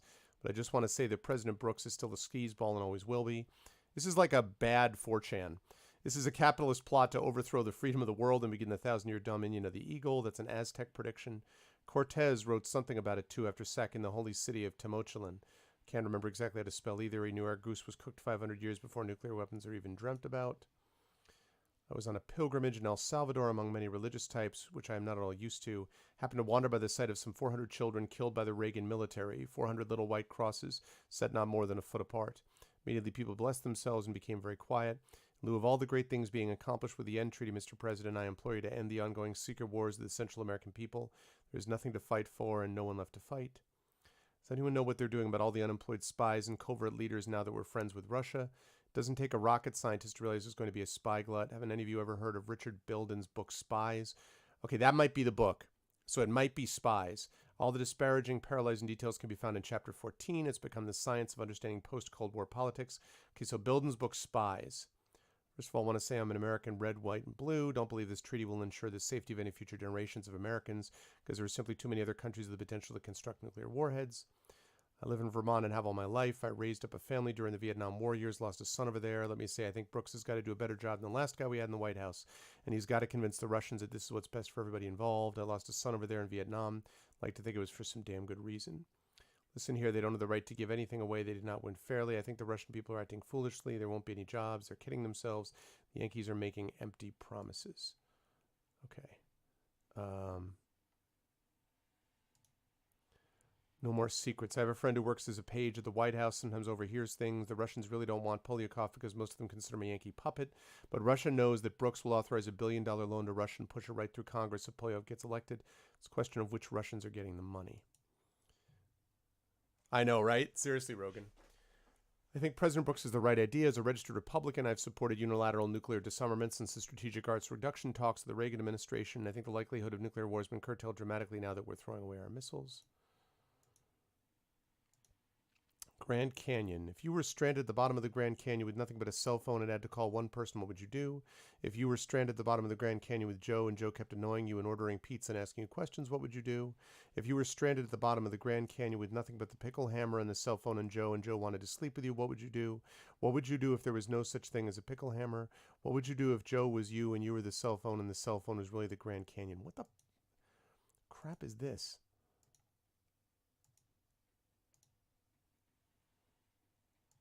End treaty, strawberry shortcake. My brother says he was in 8th grade when he had the Cuban Missile Crisis. He had to do these dumb drills where you hid underneath your desk and didn't look at the window, which is all really stupid because nuclear bombs kill you no matter where you hide. He says the treaty will get rid of all the bombs forever. What about the bombs that other countries have? Smoke and mirrors campaigning never ceases to amaze me. Listen, people, how much money do you think we're really saving on end treaty? Say a few $1 billion. Do you have any idea where the money is going after this? I want you to imagine for a minute this is hardly a perfect world, and that reality is the token currency of the realm. Brace yourselves as it goes right to the undisclosed budget of the CIA, the secret wars in Central America, the so-called war. I already read this. Charlie, we watched Channel 99. No nukes is good nukes. Okay, I already read all that. Nothing to say, too much to say, nothing to do. I don't know how to read that gobbledygook. Deliverance for all those who stay the course of the Lord. We've been praying and praying and praying for world peace, and under President Brooks, it looks like it's a definite maybe. I applaud the Russian people for taking the courageous first step and trusting their old enemy to help us disarm and rebuild a country so long kept from enjoying all those freedoms we take for granted. I know the Sacred Art Choir will be singing its heart out this Sunday to ring in the change. I love irony. Here's a man who but 2 years ago increased the defense budget by almost $50 billion and now decides to take the same energy and money and time and dismantle everything he spent it on. How deep are those pockets, Charles? I am a Germany citizen. Okay. Firsthand, I've seen my homeland divided by the powers of East and West. If this treaty is to work, he'll have to do so in trust and cooperation from both sides. Dubansky's assassination was unforeseen and tragic. Must work together to solidify the common denominators we all share. We must protect each other. It's about time. We'd been pointing missiles at each other for almost 30 years. It's made a few of us pretty miserable. Some of the guys in here went down for student activism in '71. They called it a drug bust, but the pigs said they were trying to put LSD in the town reservoir. First of all, it wouldn't have worked, but that's not really my concern. I'll probably get out of here in 1997 with probation and all that. I got a 5-year-old kid on the outside. I wanted to grow up right, so if you can vote, you should vote. Maybe by the time I get out of here, the world will be a safer place. Mertz is mincemeat. Mintz is mincemeat. If you ask me, I think Edward Mintz should come out from behind a bulletproof windshield and be shot full of the same holes in his faulty, bug-ridden finance operating system. Here's the same man who supposedly revolutionized Wall Street. Bah. My striped boxers could have coded something more seamless than FOS. Doesn't crash when I download my quotes off the net unless the CD drive is on. And forget multitasking. It needs 16 megs to work. The box specs say 4, but you just end up looking at a blue screen. Can you say Minsto's 95 GAC? And here's a guy who promised the most user-friendly, high-performance marketing software ever developed. It's cute. I wonder where that came from. All right. So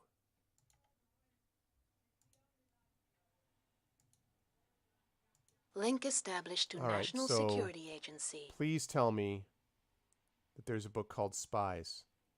God damn it. Thank you, Lone Wolf. Someone just got burned. Thank you, Lone Wolf, for the resub at tier 1. Thank you. Thank you. Could we get some DRM freeze and some GOG hypes, etc. in here? Thank you. I appreciate it.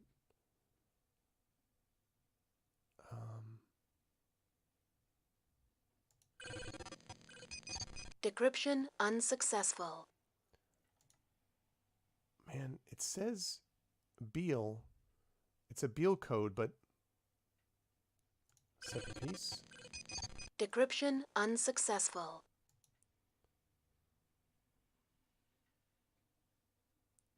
Brave New World. Decryption unsuccessful.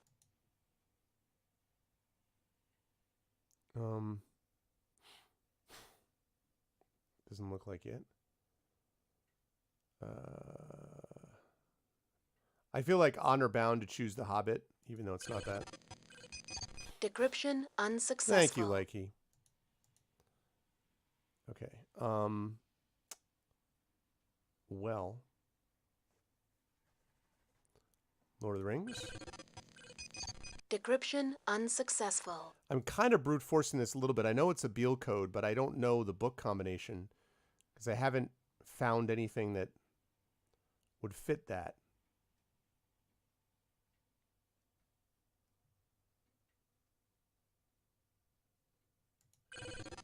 I'm making sort of things that seem like they might be choices, but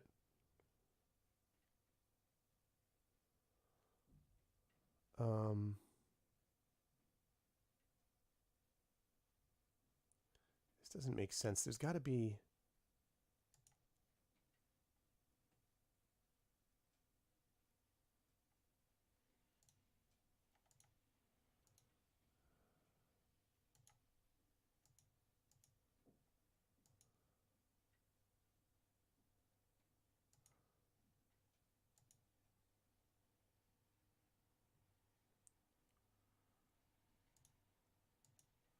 Gog and Magog.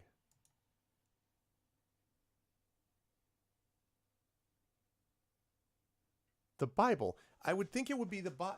Well, it's possible. I mean, he makes reference to the Bible on several occasions, so that's why I figured.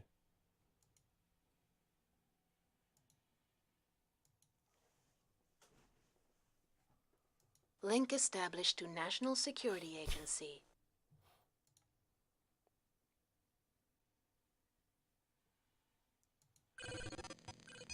Decryption unsuccessful. Well, I'm not trying to brute force it, but I don't.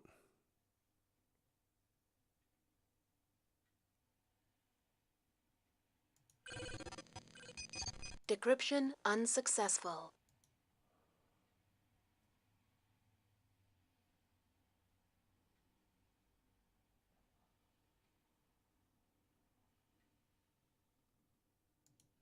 HUD? Decryption unsuccessful.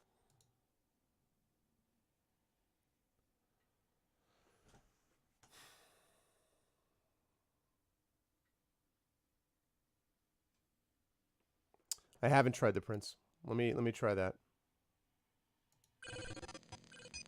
Decryption unsuccessful. No, not the Prince.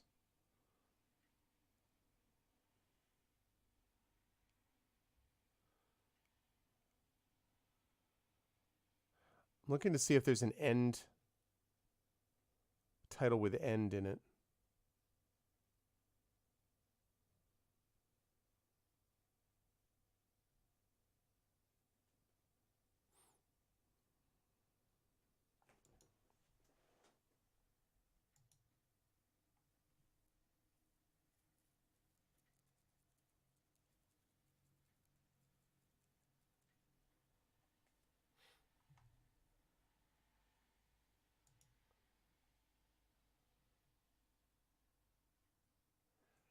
There's Caped Crusader.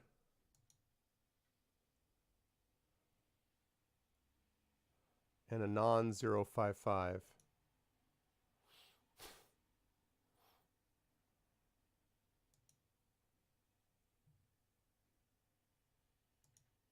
There's two of these codes. These two people responding to each other. A non-0455. A non-0344.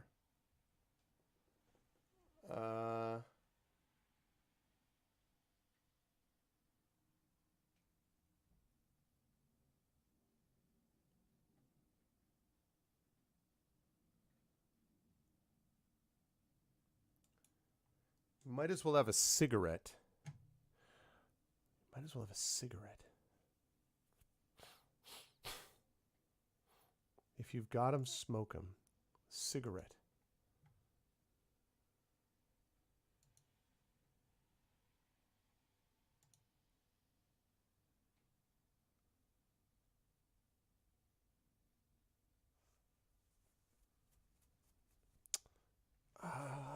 Interesting.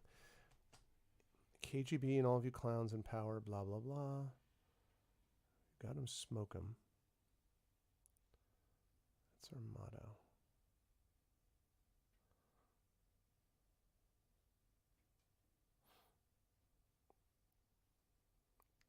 Clowns, cigarettes, 0455. Link established to National Security Agency.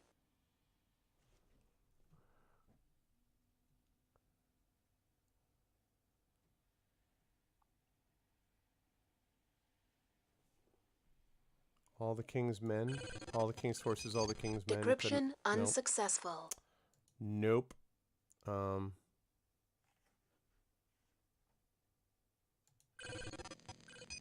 Decryption unsuccessful. Okay.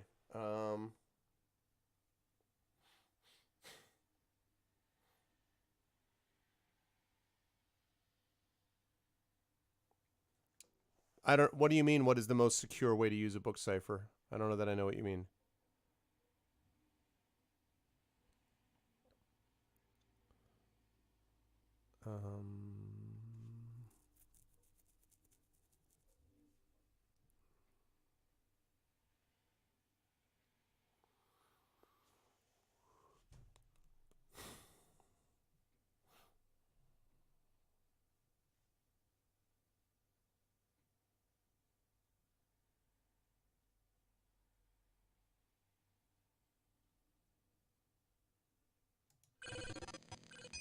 Decryption unsuccessful.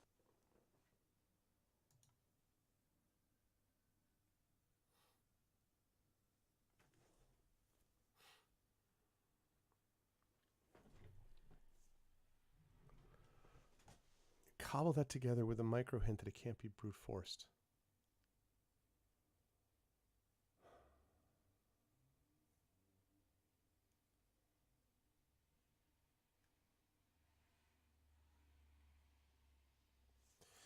Meaning maybe that there's another thing I need to find? Because it doesn't... Most secure. What is the most secure way?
Unless it's in the...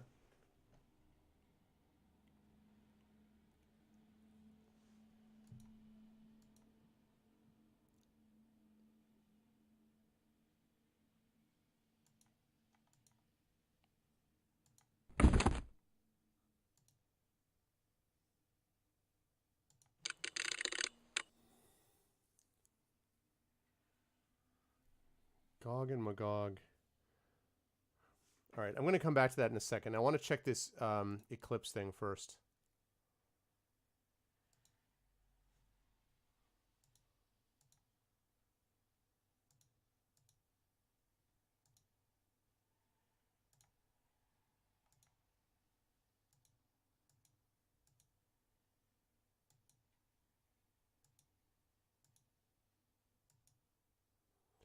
Okay, they have access to PEG.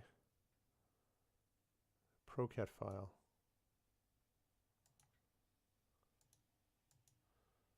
Administration, DCI, and operations. So DCI and operations, okay.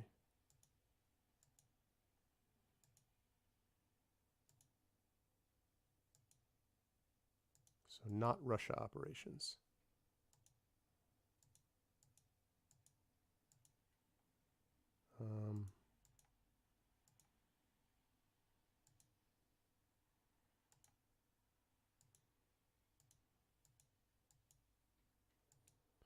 These 4 had access.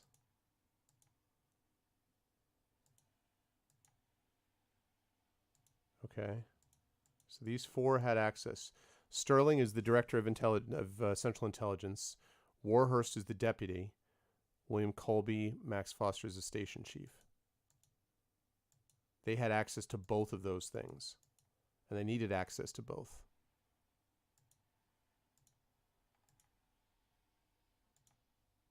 Warhurst, Eugene Joseph.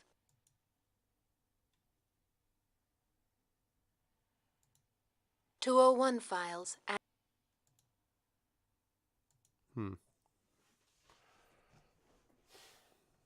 Okay. Interesting. So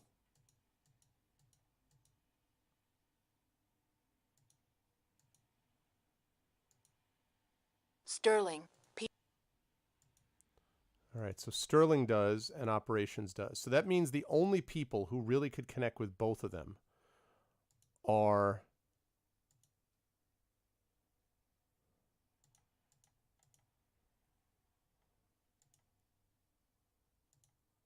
yeah, but he didn't have access to that. So the only one who really has access to all of it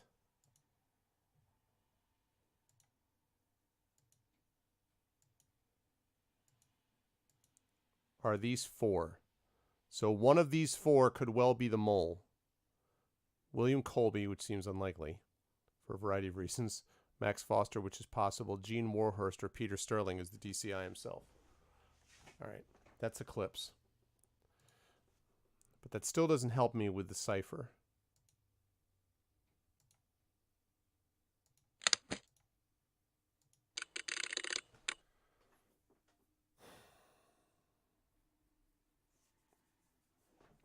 This thing is confusing me.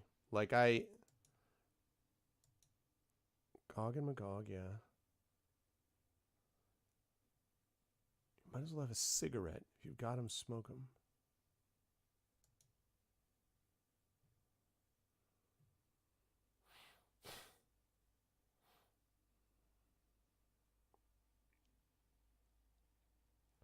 Yankee scum, disarm her. Connecticut Yankee in King Arthur's Court? Maybe? Link established to National Security Agency.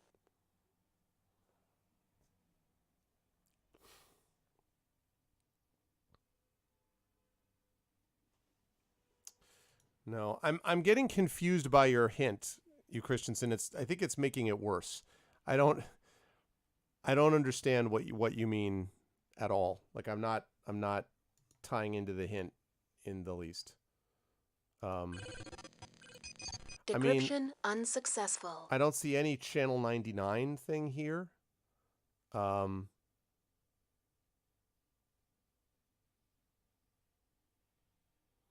mean, like, because I don't know if it's like other, if like other is part of it and that's grayed out or something, or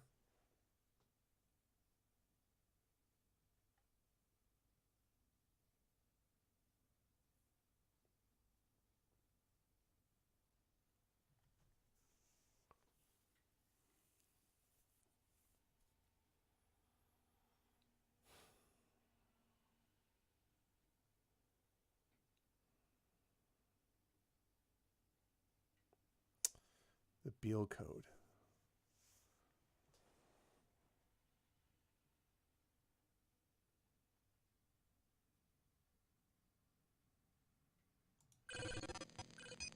Decryption unsuccessful.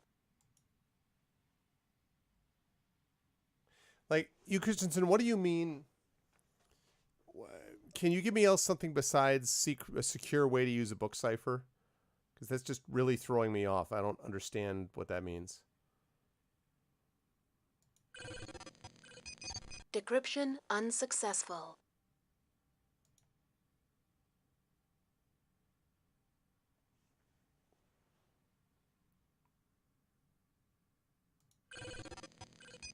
Decryption unsuccessful.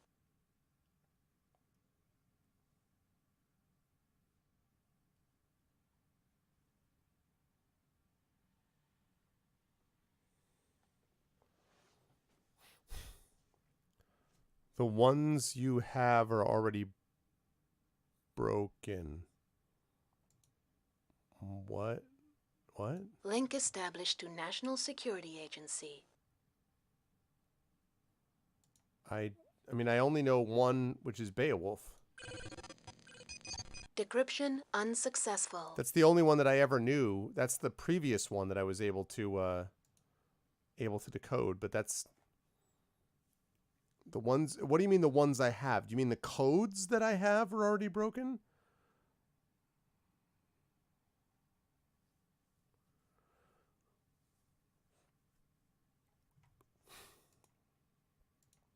Because this is definitely still a code. I mean, this is not... Decryption unsuccessful.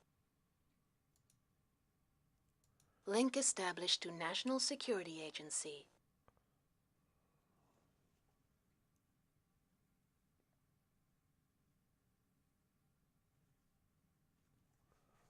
The books I already have.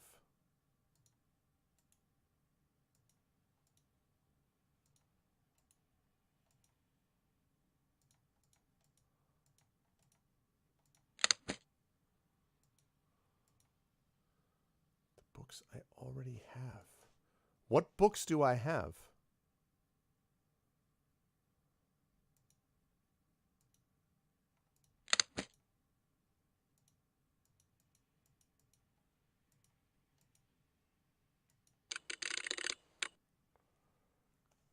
You can feel free to guess. I mean, like... No More Secrets. Entreaty.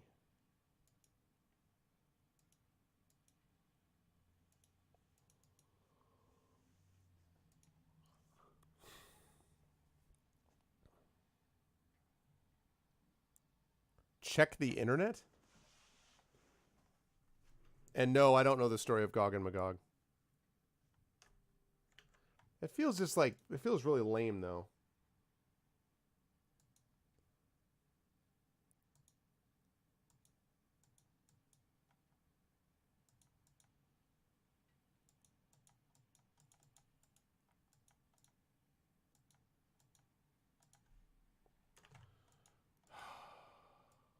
Ah.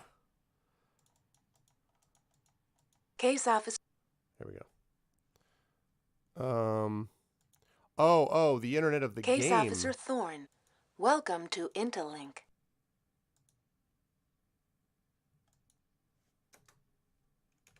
No online component available. I think they said that the internet stuff was disabled in this. You Christensen, I think. I've already read that. Controlled access authenticated.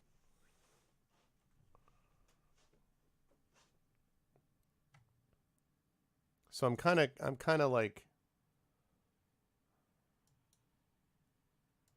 So there is no online component. So what do you mean?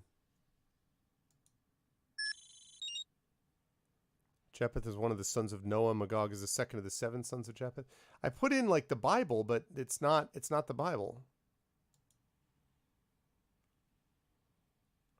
That's what I was thinking, Sputnik. I think it's a great conspiracy.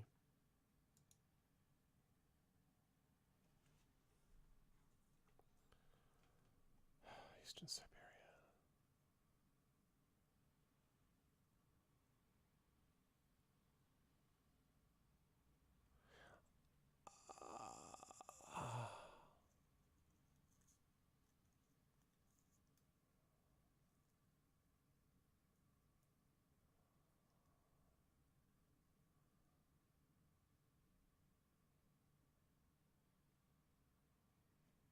Other scripture, like Book of Mormon, the New Testament, the Old Testament. Those are, I mean,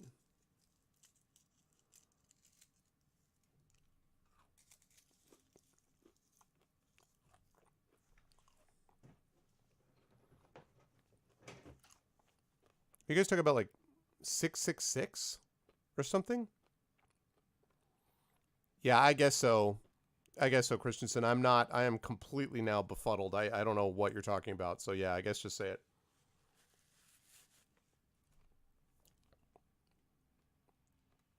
But I looked at the diskette.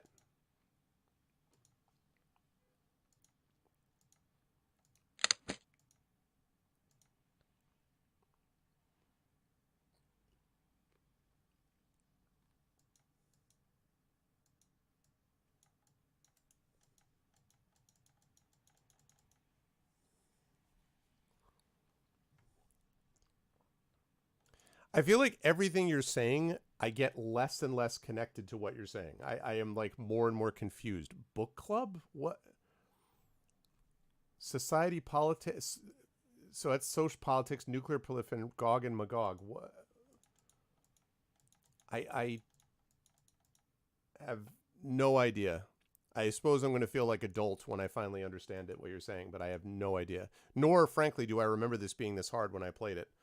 So I guess I'm just... You could order books online and get them on diskette. Really?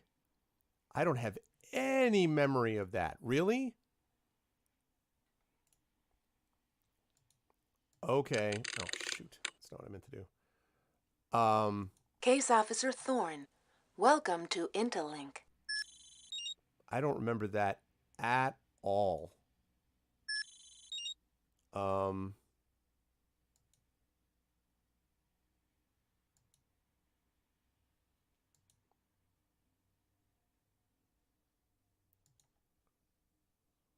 don't remember. Where did I allegedly see this?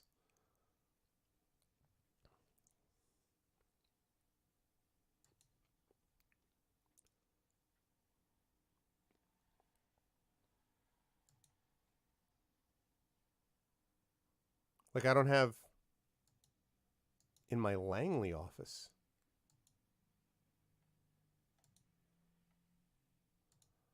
Okay.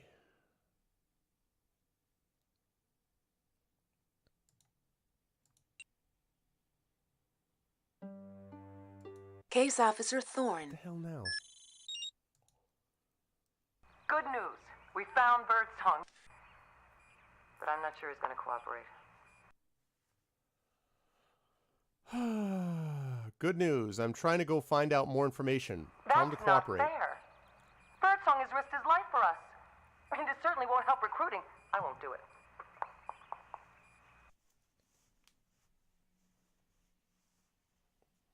I told you what to do. Well, I want to go on record to say I'm opposed to this. But it's your op.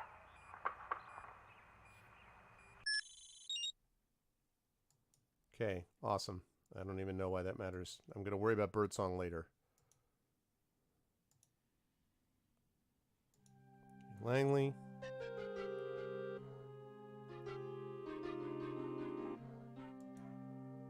My office.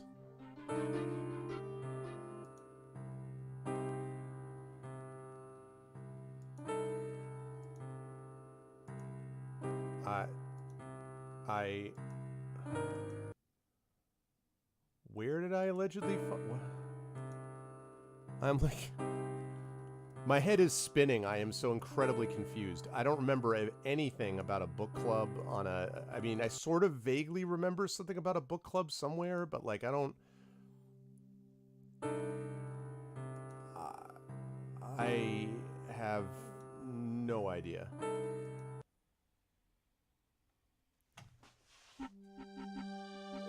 What? I don't get it.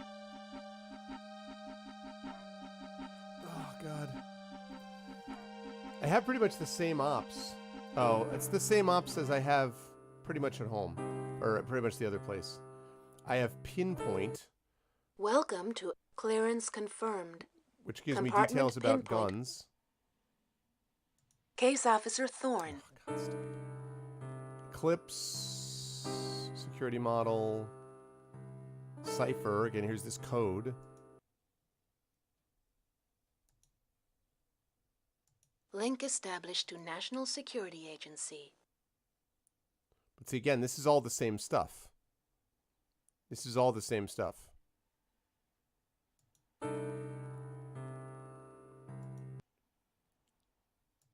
Security model online. To display suspicious activity, click. Right, and I already did that. This, you talk about, Case Officer Thorne. this thing. Welcome to Intellink. It's got news link, data link, Controlled access authenticated. web link, which doesn't work, and the com link, which is like my messages and so on.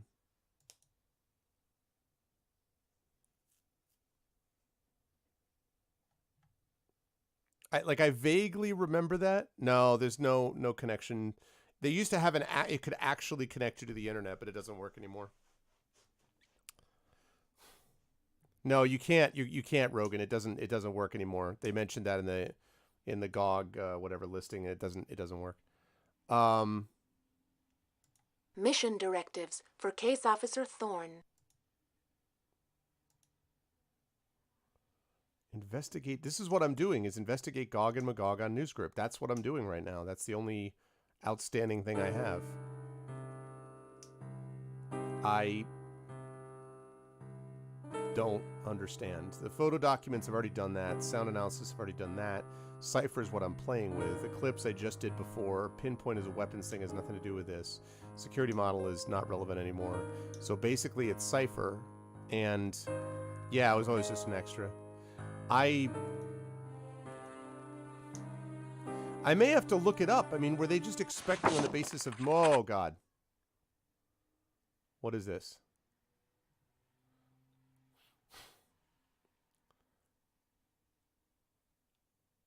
I have tried to contact you in many ways. I'm risking my life now. These men, these mafias they are called, are becoming too strong. They are never satisfied. They want more of everything, more money, more power. They are my people, yes, but they're ruthless.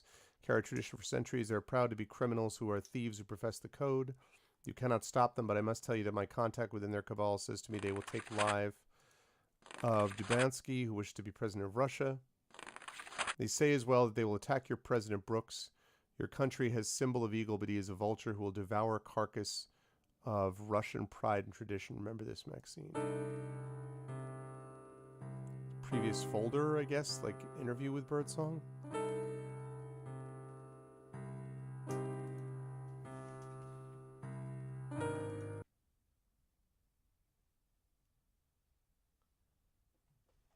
Where is this EBMC? Where do you see this? Where is the EBMC? You mean here? Rogan? Where do you see EBMC?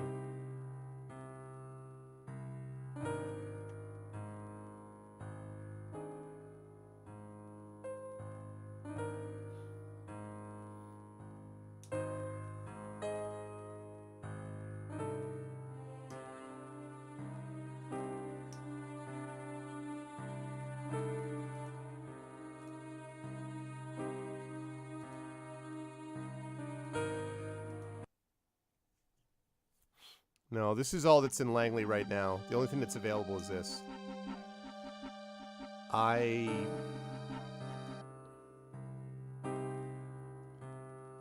do not... Oh, the EBMC diskette could be in your case.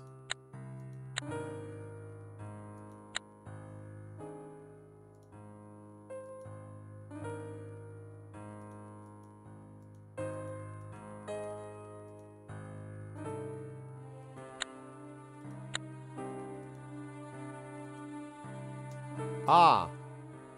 Okay.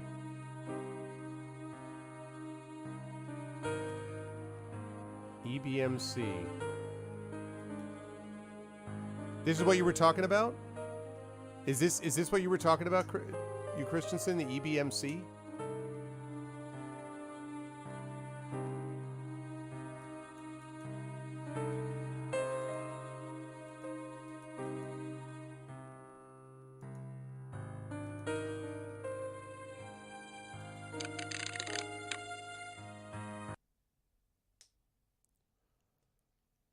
Tell me about this month's selection. The Rabid Hound. Colleen Cassidy. Colleen Cassidy. She was the wife of the... Who was Colleen Cassidy? She was the wife of somebody important.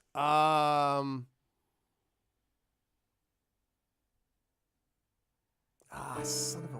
What was... Colleen Cassidy. Okay. Link established to National Security Agency.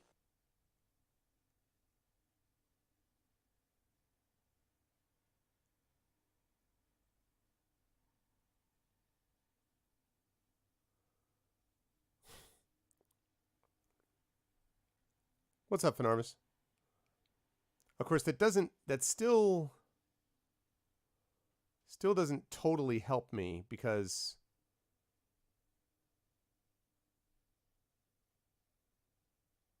okay, no, that doesn't help me quite yet. No.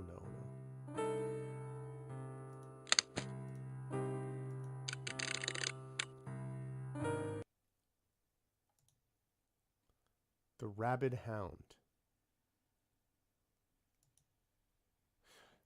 Okay, so that... I see. So you actually need to download it to use it. Okay, all right. The Rabid Hound.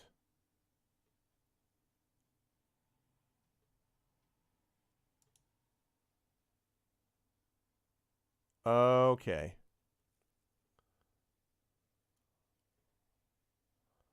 Interesting. I wish I remembered who Colleen Cassidy was connected to.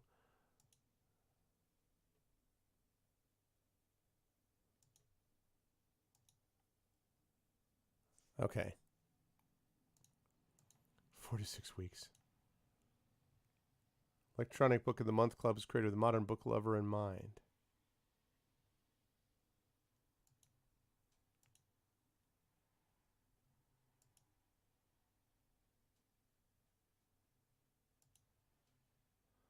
Mars Volpa. Okay, it seems to have nothing to do with that. I already did that.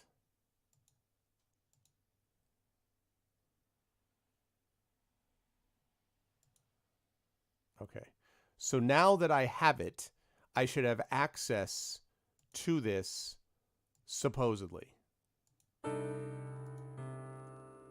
Now that I have this, allegedly. Link established to National Security Agency.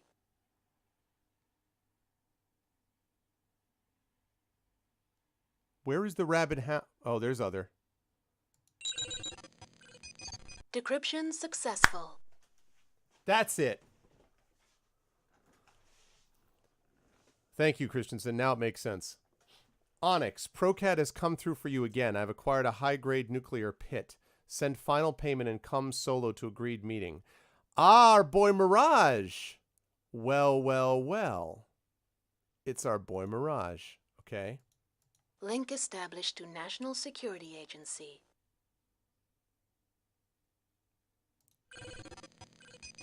Decryption successful. Mirage, payment for high-grade pits sent. I will attend the meeting as planned. Onyx. Alrighty.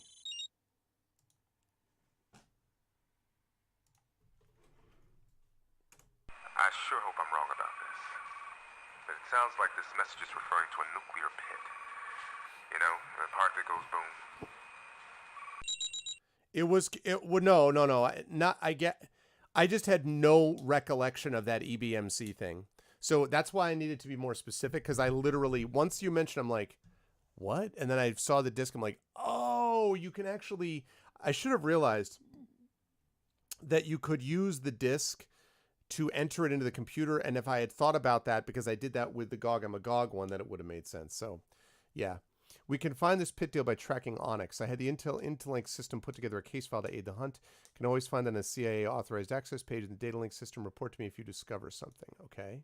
Controlled access authenticated. Power play compartment. All right. Targeting Onyx. First place to access is the airline reservation database. Interlink's pre-programmed it to search flights with our boys' Onyx known aliases. Many people might have those names, but Onyx probably has particular travel habits. Let me know what you find. Think of this case file as Onyx Central and check in at this page. The software updates so you secure more intelligence. Why do you think they call it a personal digital assistant? Okay.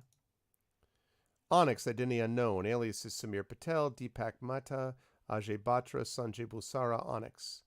Known independent operative, listed arms trade. Everything else is unknown. Onyx has worked with the CIA on several covert arms deals. He was used as a middleman to funnel weapons to the Mujahideen in Afghanistan from 1960 to 1983. He was also 1980 to 1983. He was also instrumental in transferring U.S. weapons through Israel to Iran in 1981. He no longer works for the CIA. Onyx's current operations are unknown. Onyx got into the arms trade through his family, Sikh separatists in the city of Jammu in the Punjab. He started trading arms illegally to raise money for the Sikh cause. His family reportedly still lives in the Jammu area but has been in hiding following the most recent outbreaks of violence. Case officers who have worked with Onyx have described him as difficult and strange. He is extremely protective of his true identity in private life. He has shunned all face-to-face encounters, only communicating over the phone and through couriers. His operations are meticulously planned, and he follows his plans religiously. There are no known photos of the elusive Onyx. Okay. Dual-capable thermonuclear warhead. This dual-capable 20-kiloton yield thermonuclear features are Pu-239 plutonium pit, 5 kilograms, and spark plug for increased yield and reliability. Hydrogen fusion device includes a fission stage A-bomb that detonates when its plutonium Pu-239 code implodes, compressed into 15 times its original density, and catalyzing fusion to the massive generation of neutrons. Our Pu-239 pit, meaning weapon-grade fissile isotope content 93.5 standards outlined by the IAEA, was unofficially processed in Kazakhstan. Charming. All right. Okay. Let's take a look and see if our boy traveled recently. Jay Batra. In the air 693, seat 12C. Okay.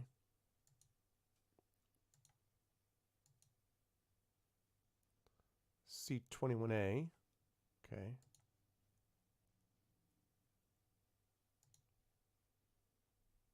(16E) and 32B.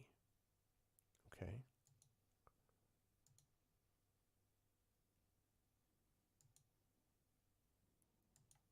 Okay, I bet there's a guy that we can find who's got the same name. Let me pick this up first. Thorn. When I said get to the bottom of things, I wasn't expecting them to blow up in our face. Don't misunderstand me. The fact that you have uncovered this nuclear sale and that it is clearly connected to these Procat hoodlums is important in more ways than you can imagine. Focus your efforts on putting Onyx out of business. The pit could have more political repercussions than I care to ponder. I'll be updating the president hourly. DCI Sterling. Okay.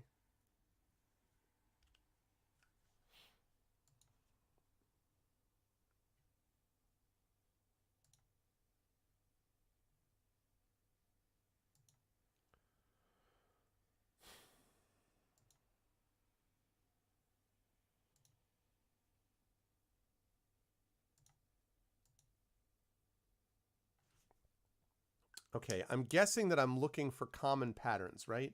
He's meticulous, it says. So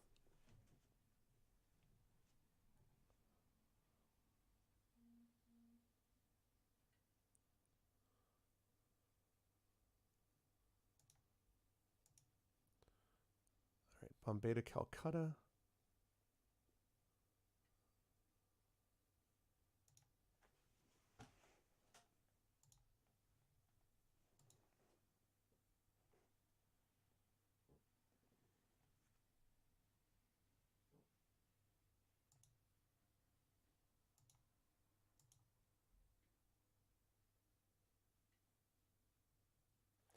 Okay, let's assume that he uses the same plane every time. Abundanza, let's say. Do we have other Abundanzas? Yeah. Athens to Rome, Rome to Athens.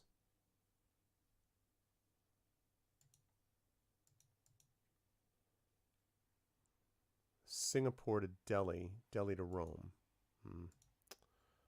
Okay, that doesn't make sense. Uniair Airlines. No. Okay, no. Shoot. That's not what I meant to do. Americo Airlines.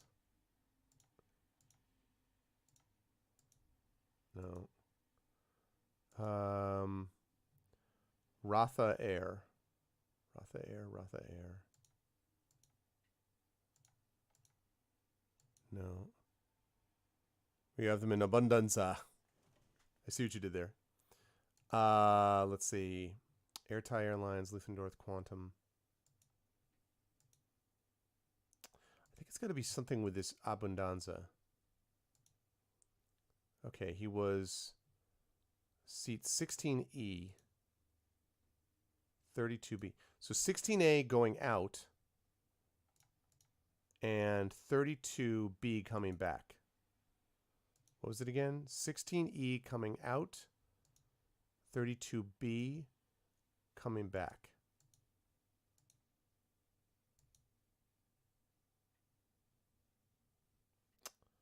$3D going out, 2B coming back. First class.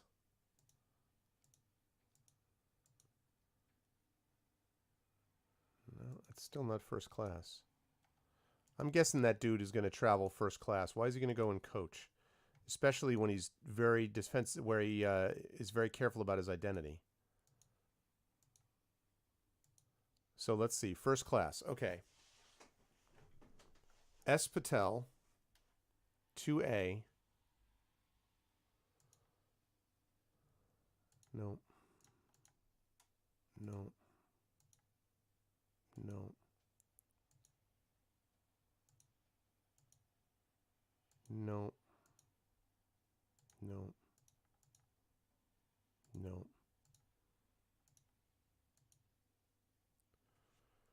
Okay, 3D.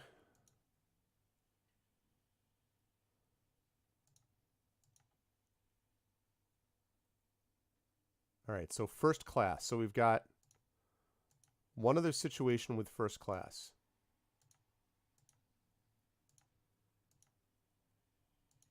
Okay, it's not Batra. All right, we got this guy, Patel, who's first class, but he never makes a return trip. Yeah, so can't be that. We got this guy who never takes first class at all. And that leaves us with this guy. S. Bulsara. Opening email gateway.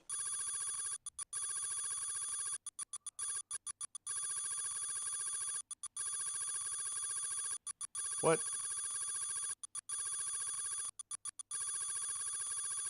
What? Email cancelled. I thought I was going to report on him.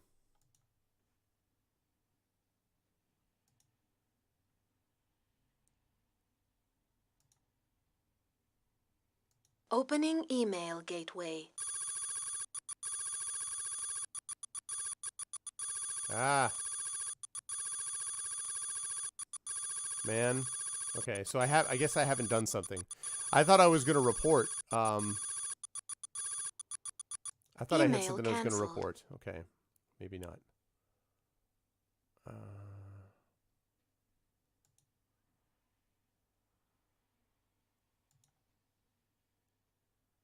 Case file, Onyx. Oh, I already did that.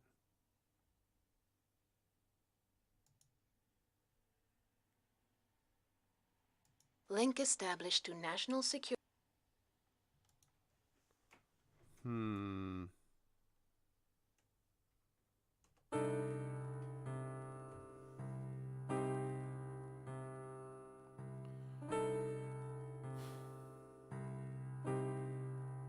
so the nuclear pit.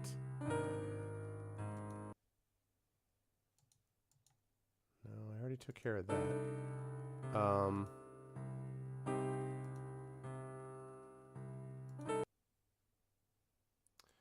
right, I'm going to have to come back and deal with that.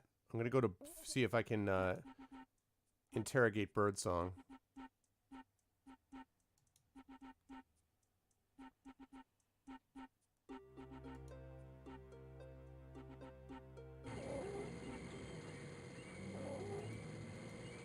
If I can, maybe I can't.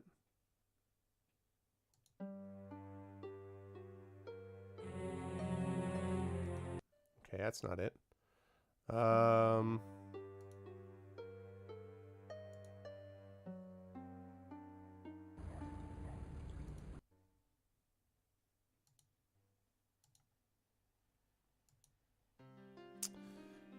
guess it is still Langley then. I don't know if there's like a cross-reference point because I feel like I've done... I feel like I've done the cross-referencing that I need to do.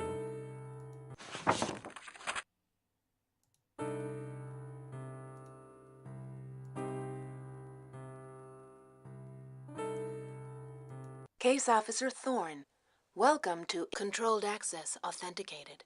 Okay. Federal Bureau of Investigation.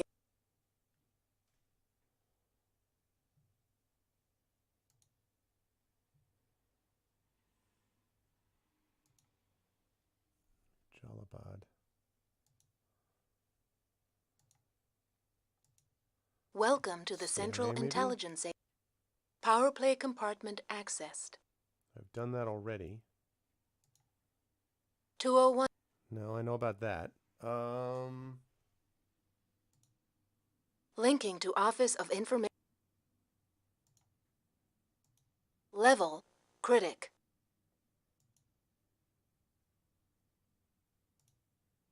Melna.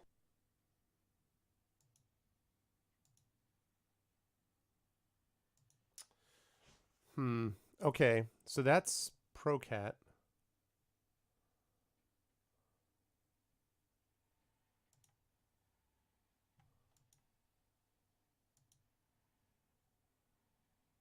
Oh, the flight map. Oh, God bless America. All right.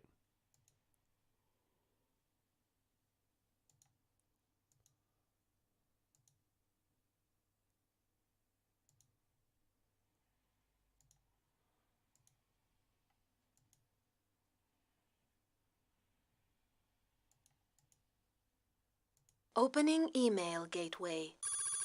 Why am I not able to report to this guy? I feel like I have information to report to him, and yet I'm not able to report to him. I feel like I'm ready to go. I'm like, dude, I got your Bulsara guy. I got him. And then he's just like, I don't. Email canceled. Apparently not. I mean, I don't entirely know the point of this thing. Like why the flight map matters.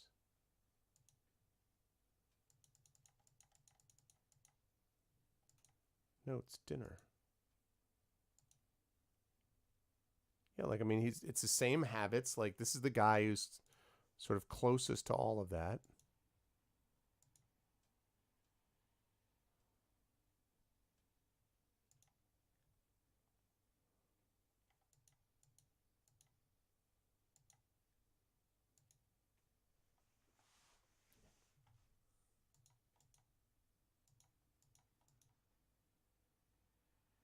Opening email gateway.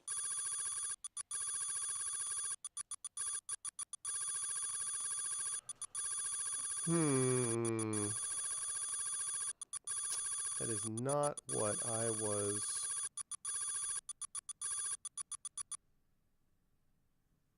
This is honestly not what I was thinking.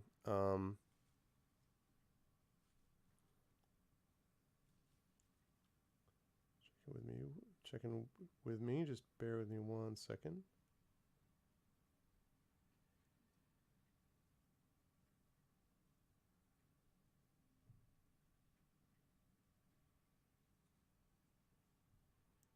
Okay, let's see.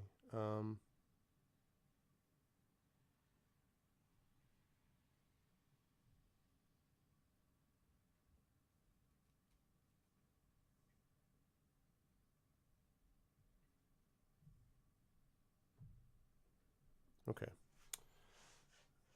Yeah.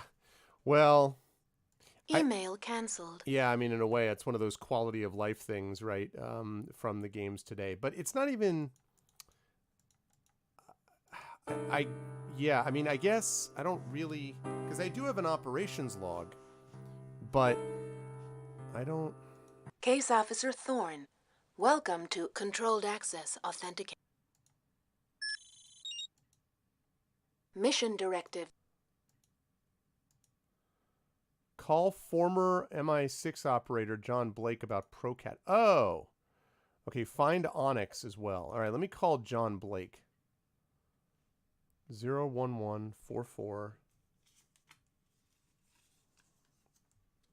Okay, let me write this down.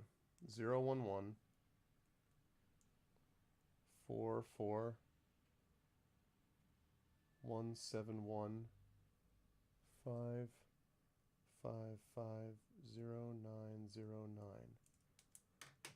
44 171 555 0909. All right, let me call this dude. Yeah, I know, right? Okay. Here we go.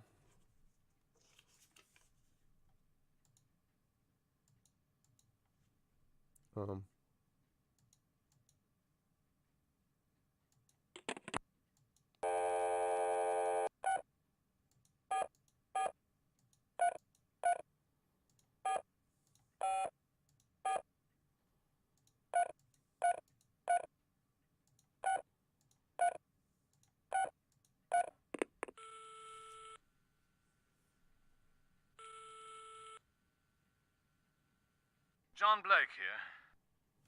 My name is Thorne. I need your help. Yes, Thorne. How can I be of assistance? We need to talk about Procat. Also, you need to tell me what I need to do next. Procat? I thought the agency closed the books on them. Why the new interest? I just take to David Holt about Operation... No, I just interrogated a woman who seems to be a part of Procat. Really? Let me guess. Korean woman known by several names. Marie Cho, Ying, Chong Wang, and Debbie Gibson come to mind. She's an acquisition specialist. Used to be with the Korean intelligence before Procat recruited her. I just spoke with David Holt about Operation Paw Print. Ah, yes, David Holt. An excellent tracker. But alas, the boy lost his nerve at a key point in Paw Print. Nearly compromised the mission, I'm afraid. How do you know so much? I've quite a bit more data, but I can't share it over the phone. Thanks. So I can pay you a visit?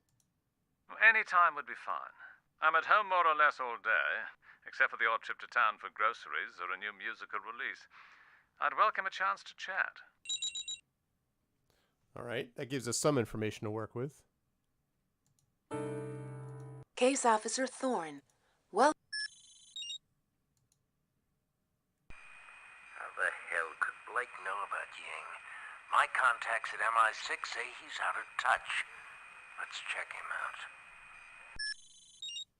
All right. Let's check him out since I don't know what's going on with this thing with the Onyx. Okay.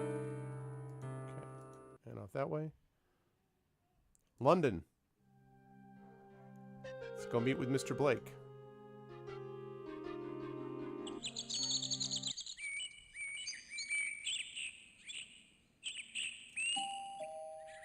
I'm in the back. Thorne, I've been expecting you. Please, have a seat. I'd hoped this Procat affair would stay in the distant past, where it belongs. I was working with the agency to take down Nikolai Melnikov. They called him the Butcher of Jahalabad because he terrorized the locals by putting bombs in children's toys. After Afghanistan, he turned capitalist and went on to form Procat. You know, it means for hire in Russian. The bloody bastard. We had to do something. Now, if you'll excuse me for a moment, I'll gather that information I promised you.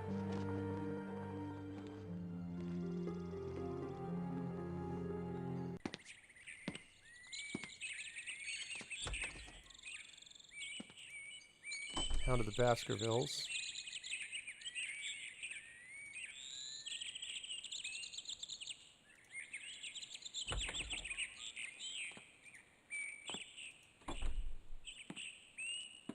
Okay. I didn't get into his computer, but I got the Hound of the Baskervilles thing. Here you go. You'll need this more than I ever will. I call this my Encyclopedia Procat. A compendium of facts and figures and Procat activity, past and present. As far as I know, there are no more than a handful of spy mercenaries. Don't be fooled, though. They're all lethal in their individual ways. Everything I know about Procat is in this folio. I have several stored at strategic locations as a precaution.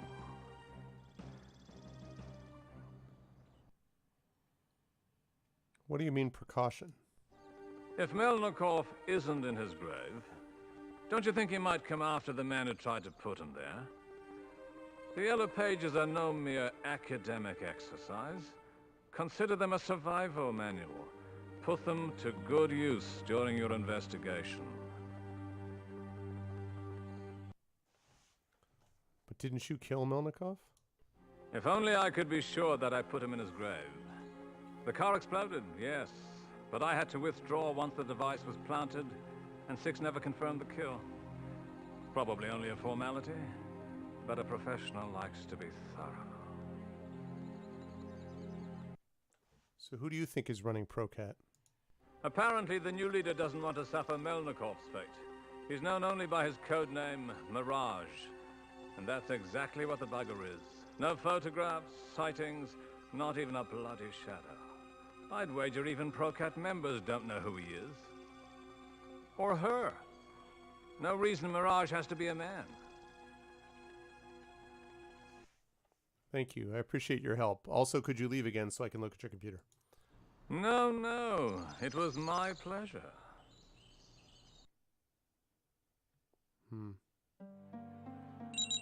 All right. Interesting. Case Officer Thorne.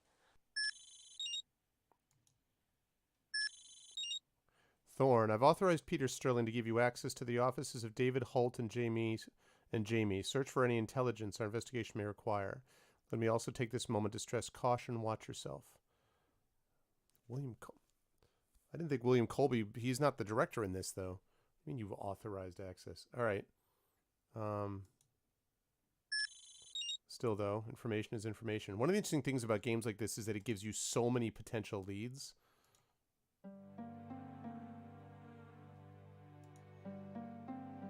All right, let's check those offices, shall we?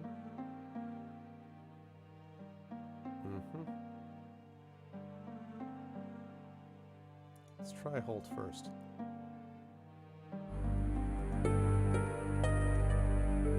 We hope you and your companion enjoyed your Sun Cruise Lines adventure to Singapore in December. As a loyal travel tech customer, you're now eligible for 25% of your next journey with us. Blah, blah, blah. 1997, 1990.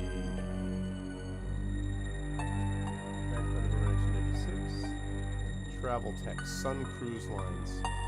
Singapore, huh? Okay. Transcription of conversation with Agent Birdsong. Blah, blah, blah. Right, I know about this. Oh, this was... my part's redacted, but David Holt... Oh, he's the head for the mole hunt. That's right. My part was redacted, but this is different. The Vori are the Vori are the thieves of this country, but they do not work alone, Maxine. Hear me when I say that there are evil men in their employ. Evil men who say they are, how do you put it, hired guns. The word in Russian is Procat. Remember this, Maxine. Okay.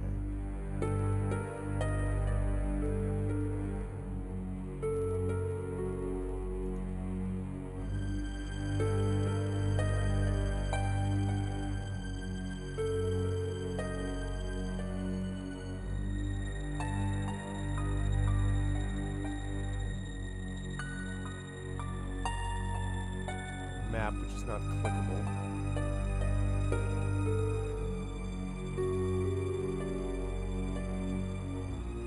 Alright, that's exciting. So, alright, let's take a look at Seaton and see what she has, although I don't think it's going to be her, but...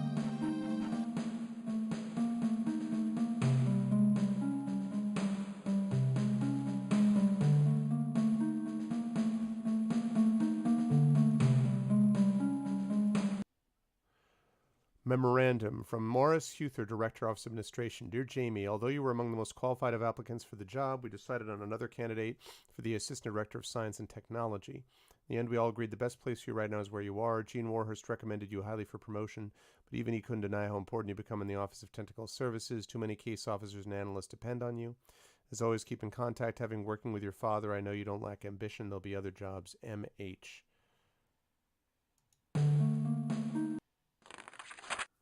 Okay, I'm risking my life now. See, this is the redacted part.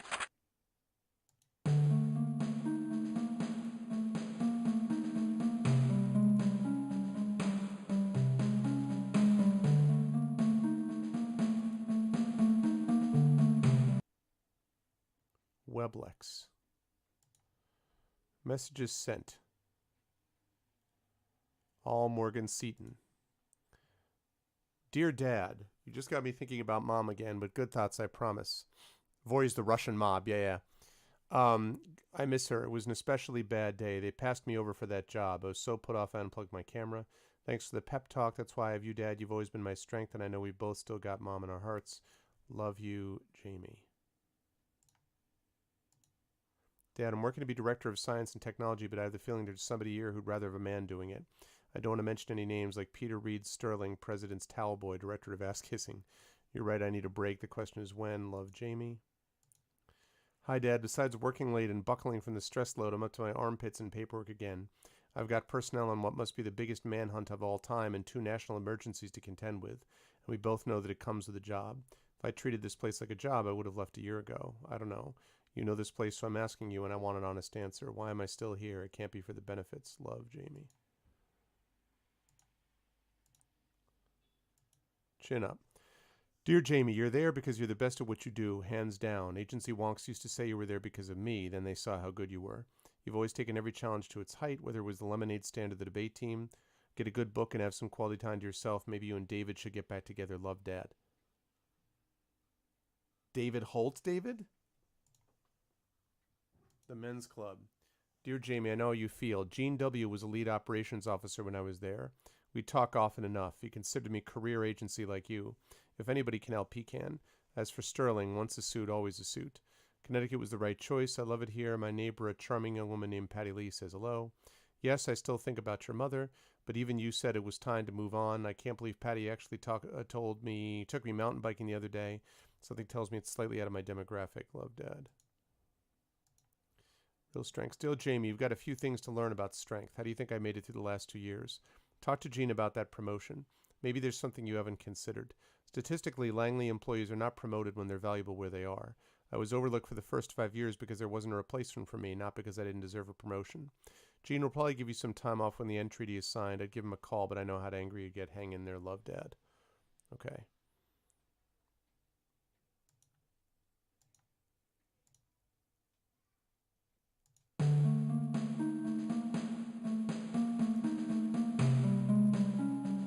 So we know more about her now.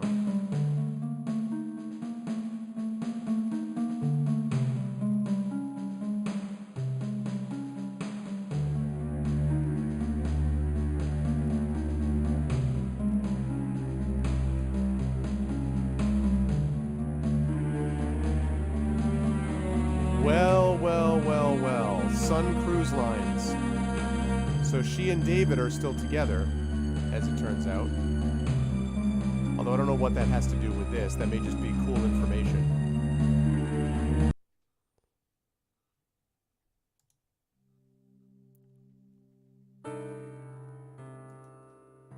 Intrigue intensifies. What's up, Blackheart? How you doing, man? It is. This is a really great game, Zorcher, called Spycraft, the great game. And made some good progress on it today. There's some confusing things about it too, but it's great. This is good stuff, and it's cheap on GOG. I think it's like $5. You can check out !Game for this now. Loved this game back in the day, and I hadn't played it for well over 20 years. And then I heard that GOG had it, and I'm like, ooh. So lots of cool stuff you can do in this. What was I doing? I was going to check this. Case Officer Thorne, welcome to Interlink. Mission directives for Case Officer Thorne. Okay, so the only thing I have left to do is find Onyx. Mission direct.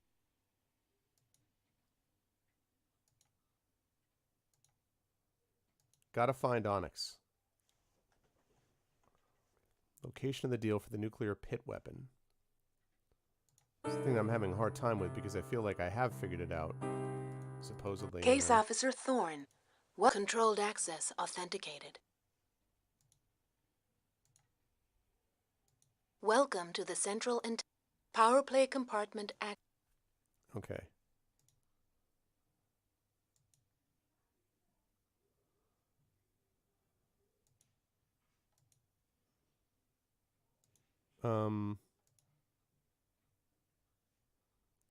Singapore to Delhi, Delhi to Rome.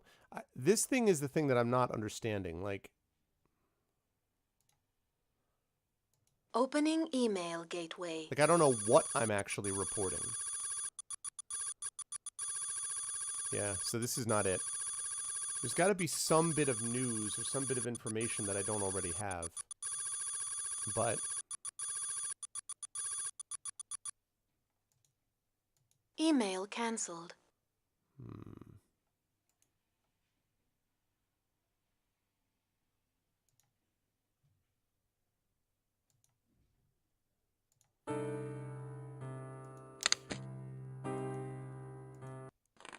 Here we go. To the reader, spy novelists would have us believe that once one becomes an operative, no one remains. Someone remains. Perhaps this is true. I'm technically retired from MI6 service, but I've continued to collect notes on operatives for hire. Most of my knowledge comes from informally tracking their communications via the internet. Also, this compendium grew from my study. I know that they are going to... I know there's a whole Singapore thing going on. I know that they're going to Singapore. I'm almost sure I've got the guy. I just don't know how to report that I've got him. Most of my knowledge comes from informally tracking their communications via the internet.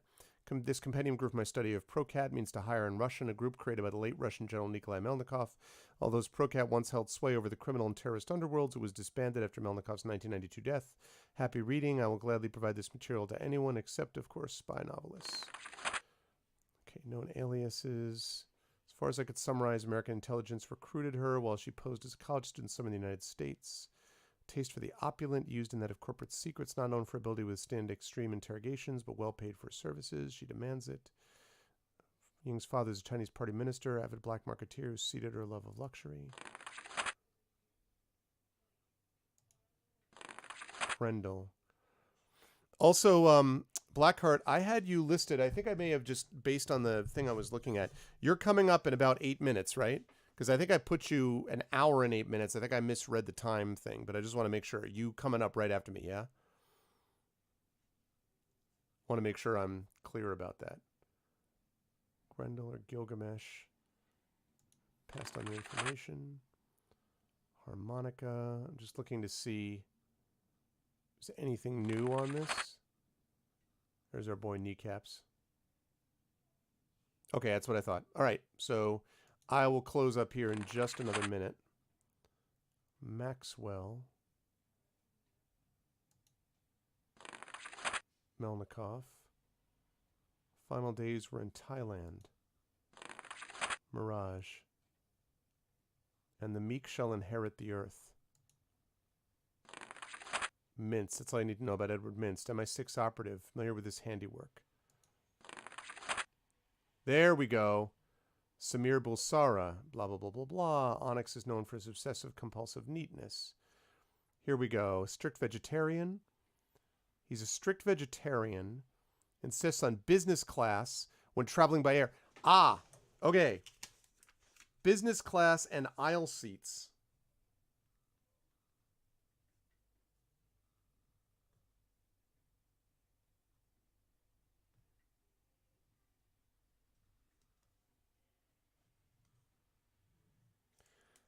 Business class and aisle seats.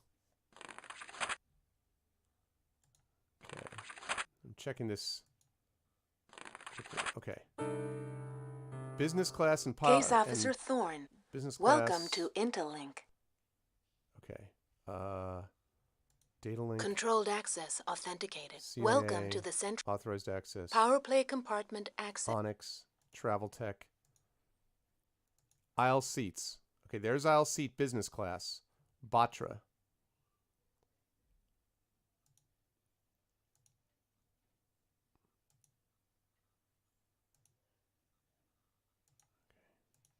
So it could be this one, Uriair Airlines. That's not an aisle seat. That's an aisle seat. Patel. Nope. Nope. There's an aisle seat. Lunch, special meal requested. He's a vegetarian, remember?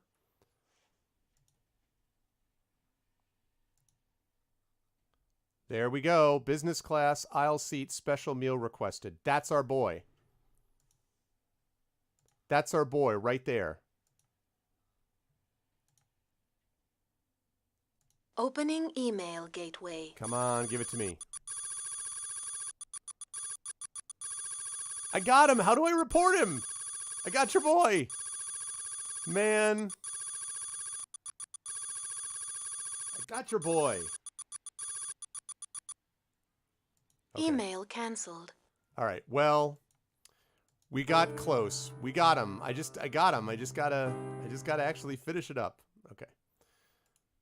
I shall do that, however, at another point. Actually, you know what? I better just...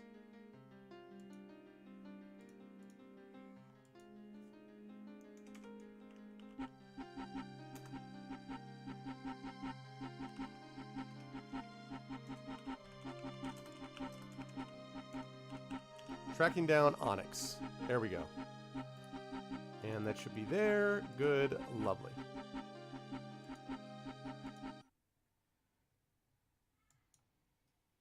Already did. Awesome. Okay. It's a much more elaborate Carmen Sandiego. Yes, Blackheart. It's awesome, though. I'm having a great time with it. So, all right. But I got to rise up on out of here because Blackheart is going to be playing one of my current favorite games in addition to this one, and that's Slay the Spire.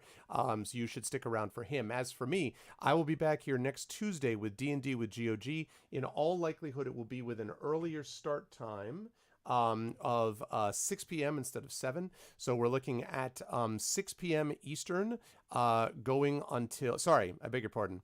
Ending at 6 Eastern. So it's going to be starting an hour earlier, starting at 3 p.m. Eastern and finishing at 6 p.m. Eastern, it looks like. Again, I will confirm that in the next day or so as I hear back from everybody. But it looks like that's when we'll be doing it so we can have a nice full crew for next Tuesday. And then the following weekend, don't forget on my channel, ArvCon, the charity convention to benefit the Damon Runyon Cancer Research Foundation. We're trying to raise $3,500 for them. We hit over $3,100 last year, $3,500 this year. So we want to make sure that we're getting together.